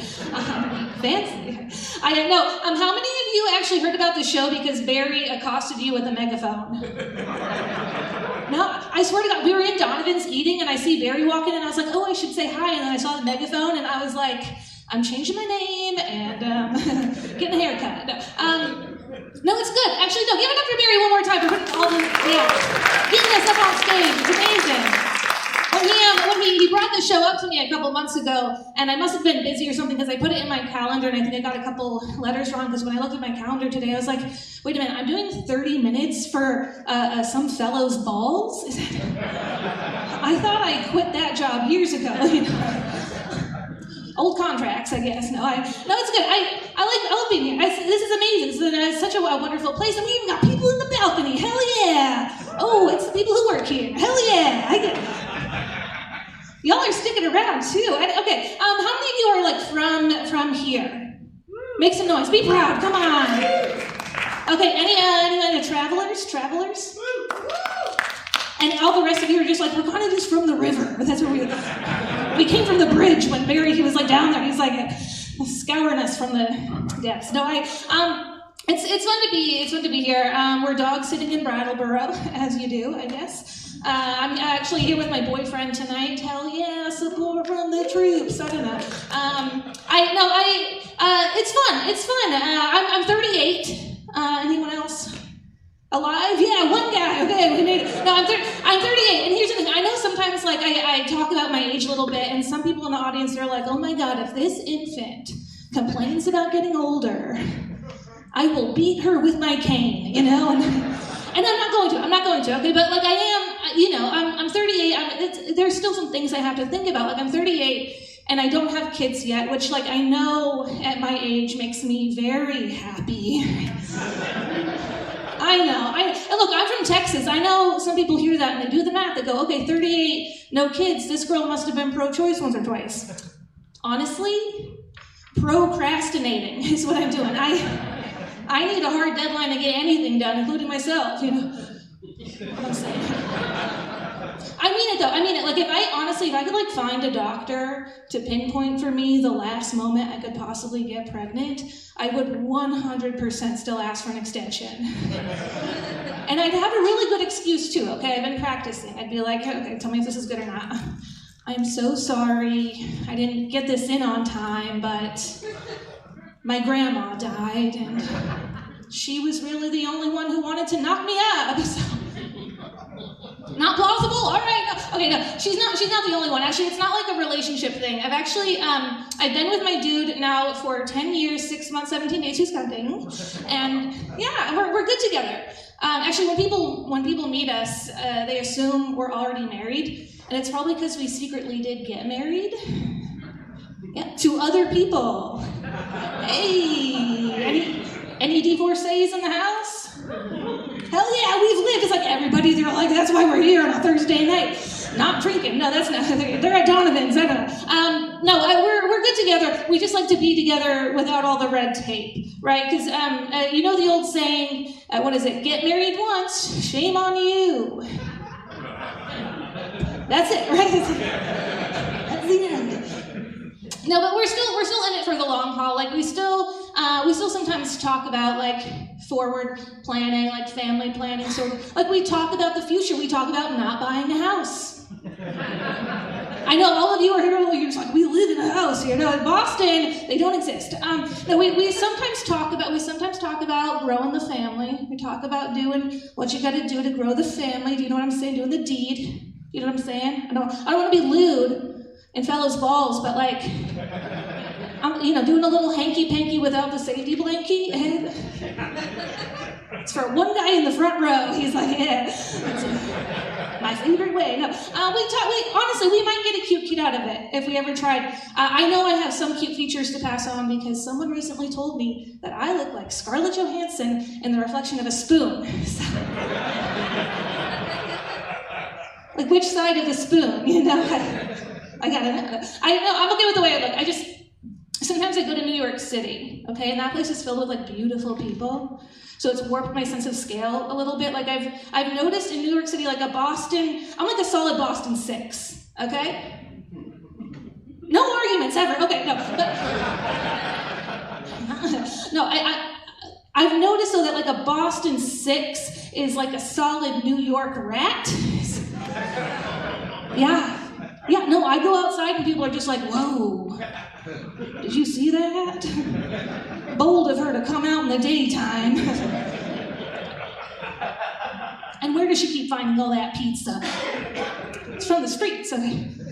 All I'm saying is if we do ever decide to have a child, that baby's going to love cheese. And not just because of the pizza, but because I'm 38 and the girls are curdling, so it's... I know. I always get a couple people who cover their face a little bit, and it's like, I know you're hiding the drool, buddy. Cheese is delicious. You're sprinkling it on your popcorn right now. I can smell it now. Just like Mommy used to make. Okay. Here's the thing. I care about how I look a little bit. Like I go to the gym. Anybody else go to any gym buffs? Do we do that out here? There's a 24-hour gym in your community. You're not there right now? You're not taking this seriously, all right? I'm going there right after. We're gonna arm wrestle. I like to lift weights a little bit. Like I want to be like a little buff. I don't want to be like a muscle mommy. Do you know what a muscle mommy is? Out here? No? Okay, I'll tell you. Yeah, cover your phones because it's gonna get into your algorithm. But okay. Okay, a muscle mommy. She's the kind of mommy who will tuck you in between her thighs. Oh, and you're gonna like it, right? He's like, I already do. Yeah. Okay. I don't need to go that far. I do want to be strong enough, though. I want to be strong enough to be able to like pick my boyfriend up and put him away for the day. Right? He's always like, oh, don't I make you like weak in the knees? And I'm like, not today, bitch. Get in your cupboard. And he does. I'm his muscle mommy. I don't know. Okay. I used to be a little intimidated to go to the gym though. I did because just like there's all the fellas. You know, like those big giant fellas, like they're so big they have to like walk around themselves to get anywhere, right? They're just taking up all this space. But then I realized the gym, that's just like the safe space for these fellas. Because it's the kind of place where like men get to do the manliest hug. Do you know which one is the manliest hug? Right? It's that dap formation, and then they bring it around. And it's the manliest hug because it's the one where they get to hold hands for a second. Right? These fellas know, right? They get, right? It's like because like a handshake, that's hand holding. It is hand holding, but it's like trying too hard. It's like in your face, right? It's like the no homo of hand holding. What I'm saying, it's like saying like, yes, we are straight men. We only watch lesbian porn together, you know. And then there's what's called the dap. The dap is the one where you build a little tension and you snap it back. It's like you're almost gonna hold hands, but you don't. It's like the edging of hand holding, right? You're like, what's up, bro? Don't come. And then, like the men at the gym though, like they put it all together, right? It's like very cool. They like start in that dap formation and they build that tension and then they don't let go. And then they pull it in tight between their bosoms.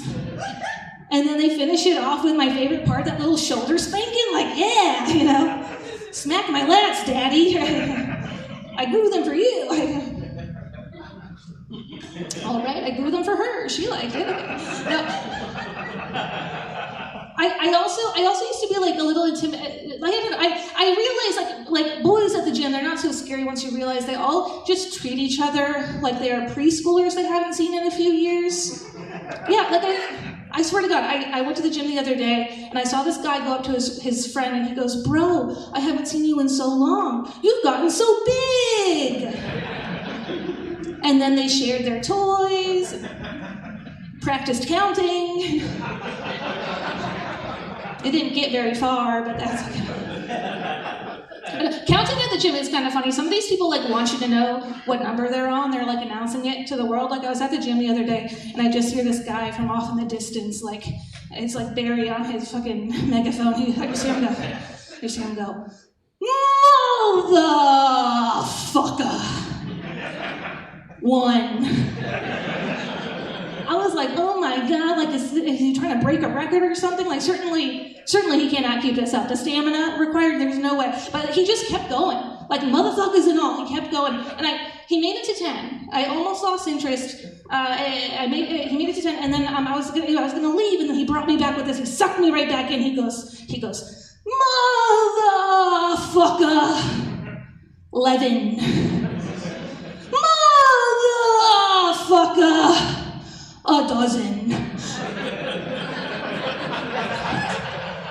Like at that point I had to leave because I was like late for an abortion, but like how many more was he gonna do? He's like baker's dozen, fortnight, quinceanera, age of consent. I couldn't be there for all that. I don't know. I like to go to the gym. Here's the thing, I'm gonna tell you a story. I want to be able to protect my household, okay? Somebody in here was talking about they have a gun. Listen, who needs a gun when I got these bad boys, right? It's like anybody. I love when people in the audience when they sit with like guns formation. It's like this guy's got guns, that lady's got guns. We're all we got guns over here, right? It's like this one where it's like we all got guns. No, I want to be able to protect my household, and I'll tell you why. I'm gonna tell you a little story, okay?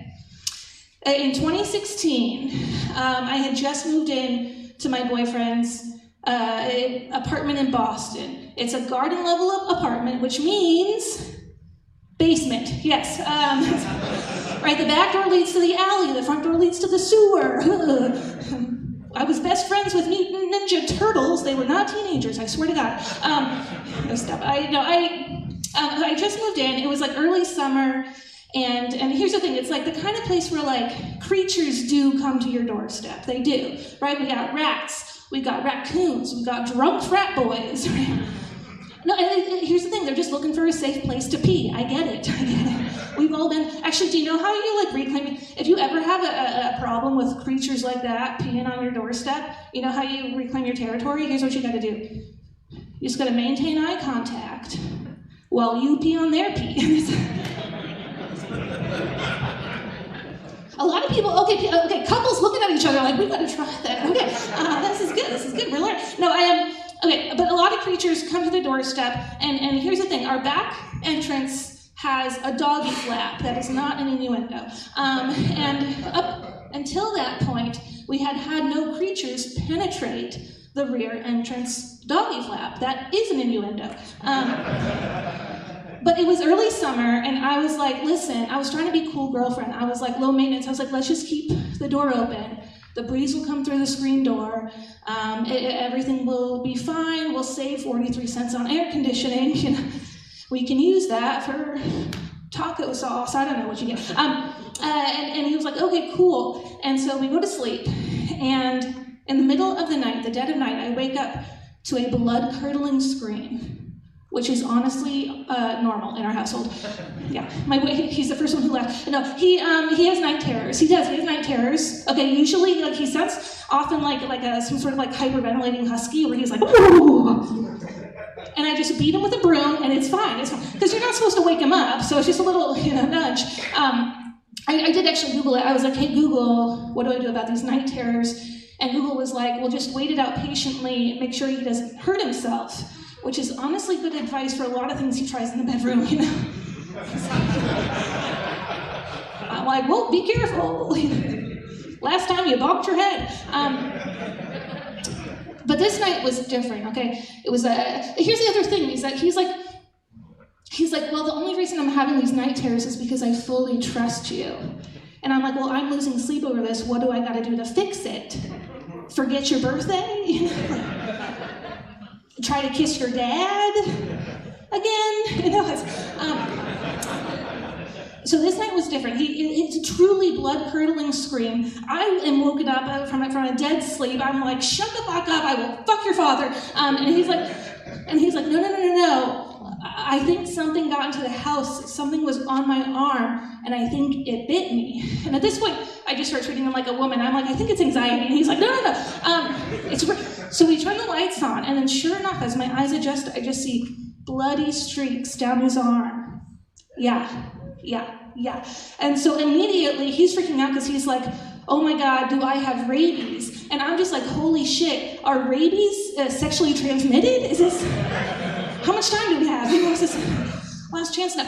So literally, we're just like, holy crap, this is real. I don't think we heard anything leave the house, so this creature is still inside. If we find it, I don't know what we thought we were going to do. It's going to, cure the... I don't know, but we're like, if we find the thing, certainly we'll give it to the vet, and the vet will cure us. I don't know, but we're delirious in our sleep, right? There's no logic. We're like, let's find this thing. So we're going around, and we're like kicking shoes into like dark corners, and we're like poking laundry piles with microphone stands, and we're like, pretty soon we're sort of like realizing that there's no physical evidence that this thing is in the house. And so we jump to the next logical conclusion, ghost raccoon. Right? Which makes him feel better because he's like, you can't get rabies from a poltergeist, right? And I'm just like freaking out even more because I'm like, oh my God, something more sinister is going on here. And it was in that moment that something kind of like clicked for my boyfriend, where he was like, wait a minute. Did you scratch me? And I was like, you think I can fit through the doggy door? Thank you, And I was like, no, you're the one with the sleeping problems. Like, I'm just sitting here trying to get me. It's like, I was like, there's certainly no way. Is this how I lost my last husband? No, there's no way, right? And he was like, no. And he starts recreating the scene. He's like, wait a minute, no, because here's what happened. I was like this, your arm was over me, and I couldn't move, and I was like, I'm not that big. And he was like, no, I couldn't, because your arm was over me. And then he fully recreated, he went CSI, where he like brought my hand, and he wrapped it around the scratch marks. And guys, it was a perfect match. I know, I was like, yep, you definitely need that rabies shot. And that's why I need to go to the gym, so that next time he won't get away. I don't know, I'm not into like the entrapment thing. We do sometimes talk about like baby stuff, right? We do. Any parents here? That one proud dad, who was like, I'm not going to mention any Ivy League colleges with a Harvard hammer. No, okay, no, I'm on the fence about it. And honestly, like if I have like the grip strength of like a gorilla in my sleep, certainly co-sleeping with an infant is not going to be good for any of us. But I don't know, we talk about it. It's just like, here's the issue. Is like, I don't get a lot of pressure from like my mom or like too many people in my family, but my boyfriend's sister for the past couple months has like truly been trying to get me pregnant. Yeah, because she has an 18-month-old and she wants another, and my God, she wants to bring me down with her. She does, like, and honestly, I'll admit this to you guys, okay? Don't tell her I told you this, but honestly, like seeing her little baby like start to learn to crawl and walk and say a few words, and watching the whole like family unit grow together has kind of made me reconsider ever seeing them again. Because new parents are the worst, okay? This is what I noticed. New parents are the worst because they're the ones who try to convert you, and they're real ominous about it, you know? They're always like, oh, you'll see. Having kids changes you, like I can tell, you know. You used to notice when you had vomit on your shirt. Also, sorry for puking on your shirt. Your baby makes me nervous. He's all head. Where does it come from? I don't know. But she's been doing all of these like sneaky kinds of things. Like she'll distract us with awkward questions. Like she's like, oh, have you been thinking about it? Have you been trying? And all the while she's like behind my back, like spiking my drinks with prenatals, you know? Like I wake up in the morning, I'm like, why are my nails so strong today? You know? why do I suddenly want to have the best job in the world, right, mamas? I know the fellas are like, actually, I'm here right now, so, because the other thing is, like, she's like, well, you're so mature now, like, don't you think you know what it takes to raise good kids? And I'm like, yeah, which is why I'm not interested in trying. Like, you gotta be selfless and patient while you're fully sleep deprived. That's like trying to be, like, classy and respectable while you're 6 margaritas deep. Right? Either way, someone's gonna end up pantsless on a countertop. Right? Screaming for daddy. Disappointed when he never comes. But here's the thing, is, like, I've been trying to, like, figure out why is it that she wants to, like, experience pregnancy alongside her girlfriends. Like, she wants to have this. Did any moms have that where you were, like, pregnant with someone else and you liked it? Exactly, fuck it. No, because you're normal. No, she wants to, like, do, she wants to, like, bounce bumps or something. Is that good luck? I don't know. But I've been trying to figure out, like, why is it that some women want to have this experience? And so I have a theory now. Do y'all like science? Okay, this is not that. Okay, you know how, like, allegedly women, we, like, sync up when we're on our periods? Yes. Oh shit, I'm going over here. Okay. Right? So, like I believe then within every pack of women, there must be an alpha bleeder. Right? She starts, all her friends are like, oh my God, what's your name? Why is Liz being such a bitch? And then we ruin our favorite pants because we're throwing off our cycle 2 days. Knew I should have gone to brunch with Liz on a Thursday, you know. Right? You catch it. So I think that, like, when an alpha bleeder gets pregnant and stops having her period for a little while, I think something just might, like, break in her brain, where she's basically like, well, if my girlfriends can't bleed with me, maybe they can breed with me. And that's when she tries to infect you with baby fever. And that's where my sister-in-law's at. She's like, oh, don't you think you have, like, baby fever? And I'm honest with her. I'm like, yeah, I have baby fever the same way I have, like, a real fever. I'm gonna take a pill for this. You don't have to let it run its course, you know what I'm saying? I know, it's a little weird that I don't have kids yet, because, like, I come from a big family. Like, my parents were fruitful. Like, my parents were perfect for each other, because my mom wanted a lot of kids, and my dad was irresponsible. So, honestly, it's hard coming from a slutty bloodline, you know? I mean, it's easy coming, but it's, like... Oh, we're still awake. Okay, no, but it's tricky, because you get a lot of, like, personal... awkward questions. Like, somebody recently asked me, they're like, hey, Sarah, how many brothers and sisters do you have? And I had to be like, well, you should know, Dad. He did not, actually. And my mom's the same way. I mean, you'd expect, like, she should know how many kids she's had, but you do lose count after the second litter, I found. Okay, no, she had 6 kids. Okay, she had 6 kids, and here's the thing, all natural, no epidural. Oh my God, that's not what she said when they were coming out, right? Here's the thing, I don't know if it's, like, her Norwegian hips, but she's just, like, built to have babies. Like, babies just fly out of her. Like that Boston cop going down the slide. Did you see? Some of you didn't see that one. It was slippery and painful, I think. But I don't know. Here's the thing, is, like, I'm just not, like, ready. I don't think I'm ready. Will I ever be ready? Who knows, right? Who's not a parent here? Oh, and happy about it. Hell yeah, and a couple fingers in the back are like, yeah, it's me. No, because here's the thing, I'm not sure, like, I'm gonna have the knowledge to, like, pass on to them. I went to public school in Texas. Like, I should already have 8 kids that I don't care about, but okay, here's how dumb I kind of am, okay? I went to public school, sex ed in Texas, which was a lot of BS, okay? It was a lot, and by BS I do mean Bible study. Right, they're like, virgin or not, you're fucked. So there was just, like, a lot of things. I didn't actually, like, know a lot about my own body growing up. Like, there was a long time I didn't even, like, I swear to God, I was like, play with myself. Yeah, I can fart with my armpit. My sister taught me, the trick is you gotta get it wet first, you know?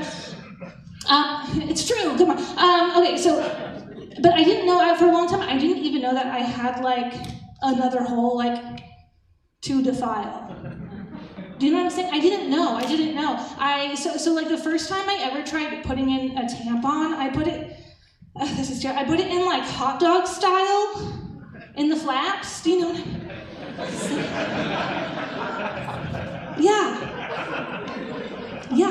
Yeah, I stood up and I was just like, nope. Commercials lied. I do not want to play volleyball right now. I feel like I'm just rolling a snake out of Play-Doh.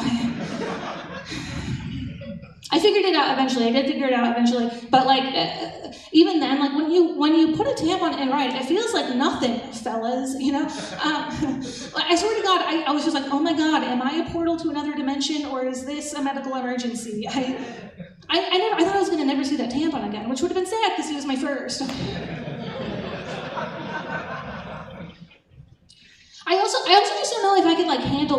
I told you we have a tiny apartment. My boyfriend's in the cupboard right now. Like it's like, and I'm also like an introvert. You know, like what would a baby do to my social life? Honestly, like you know how like when somebody wants to like meet another dog on the sidewalk, and they say, "Oh, can I say hello?" Like I wish more people would do that for me.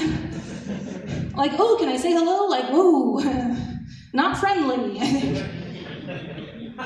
Okay, I'm friendly. I am friendly. It's just like friends, sometimes they ask too much of you. Okay, like have you ever had a friend sit you down and say like, hey, same time next week? Like, what do you think I am, a garbage truck? I mean, no offense to garbage trucks. Like, I'm also filled with trash, but I'm not that reliable. If anything, I feel more like a concrete truck. Okay? Like, you don't see me often, but when you do, I'm spiraling. I don't know. The other thing is like, some people get it wrong a little bit. Like they think that being like shy is the same as being introverted, right? And that's not right. Like the thing about like if you're shy, that's just like a trauma response against social life. But if you're introverted, that's just a normal personality defect. And I got both. So what is a baby gonna do? Make me talk to people? And I have to. I don't know. Here's the thing. Do any of you have like big families? Right? And you're so afraid to even talk now, right? It's like I was the one. I'm just like, don't fucking talk to me. Talk to everybody, other fucking person. No. But I swear to God, the worst injury I ever had. I was 4 years old. I tried to climb on my dad's motorcycle. It fell over. It smashed my foot open. Yeah, which was excruciating because that meant for the next 2 weeks, I was the center of attention. Like, I didn't even want people to know I existed. Suddenly they're all asking me how I feel. Like, how do I feel? I feel seen. Not everybody wants that. I also feel like, I don't know, there's like a certain type of person growing up when you're like a shy kid who's like, oh, don't be shy. Like, those are like the magic words. And it's like, first of all, like, talking to me at all is gonna spook me. Right? But now you're telling me I have to give up my God-given gift of being mysterious? Because I'll tell you guys what, there's nothing more mysterious than like a dead quiet 5-year-old girl hiding under a table at a bowling alley. Right? Except maybe a 38-year-old woman hiding under there with her. Just telling her, shh. Don't talk to me. All right, I think I'm going to leave it on that sad note. Well, I'm going to hide in the back. Don't talk to me later. I'm kidding, you can. But thank you again for everything. Thanks for being here and sticking it out. And have a good rest of your weekend.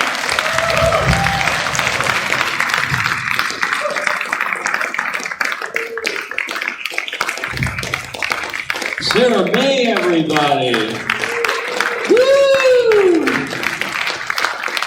Well, I think that the real stars of the show tonight is without question the audience. Give yourselves a big round of applause. This is awesome. Without the laughs, we are not a happy group. So I'm so grateful that all of you came out. Please tell your friends about the time you had here. For all the comics that are left, if you want to come up and take a bow, that would be fun. They're rushing to the stage. Yeah, here we go. All right.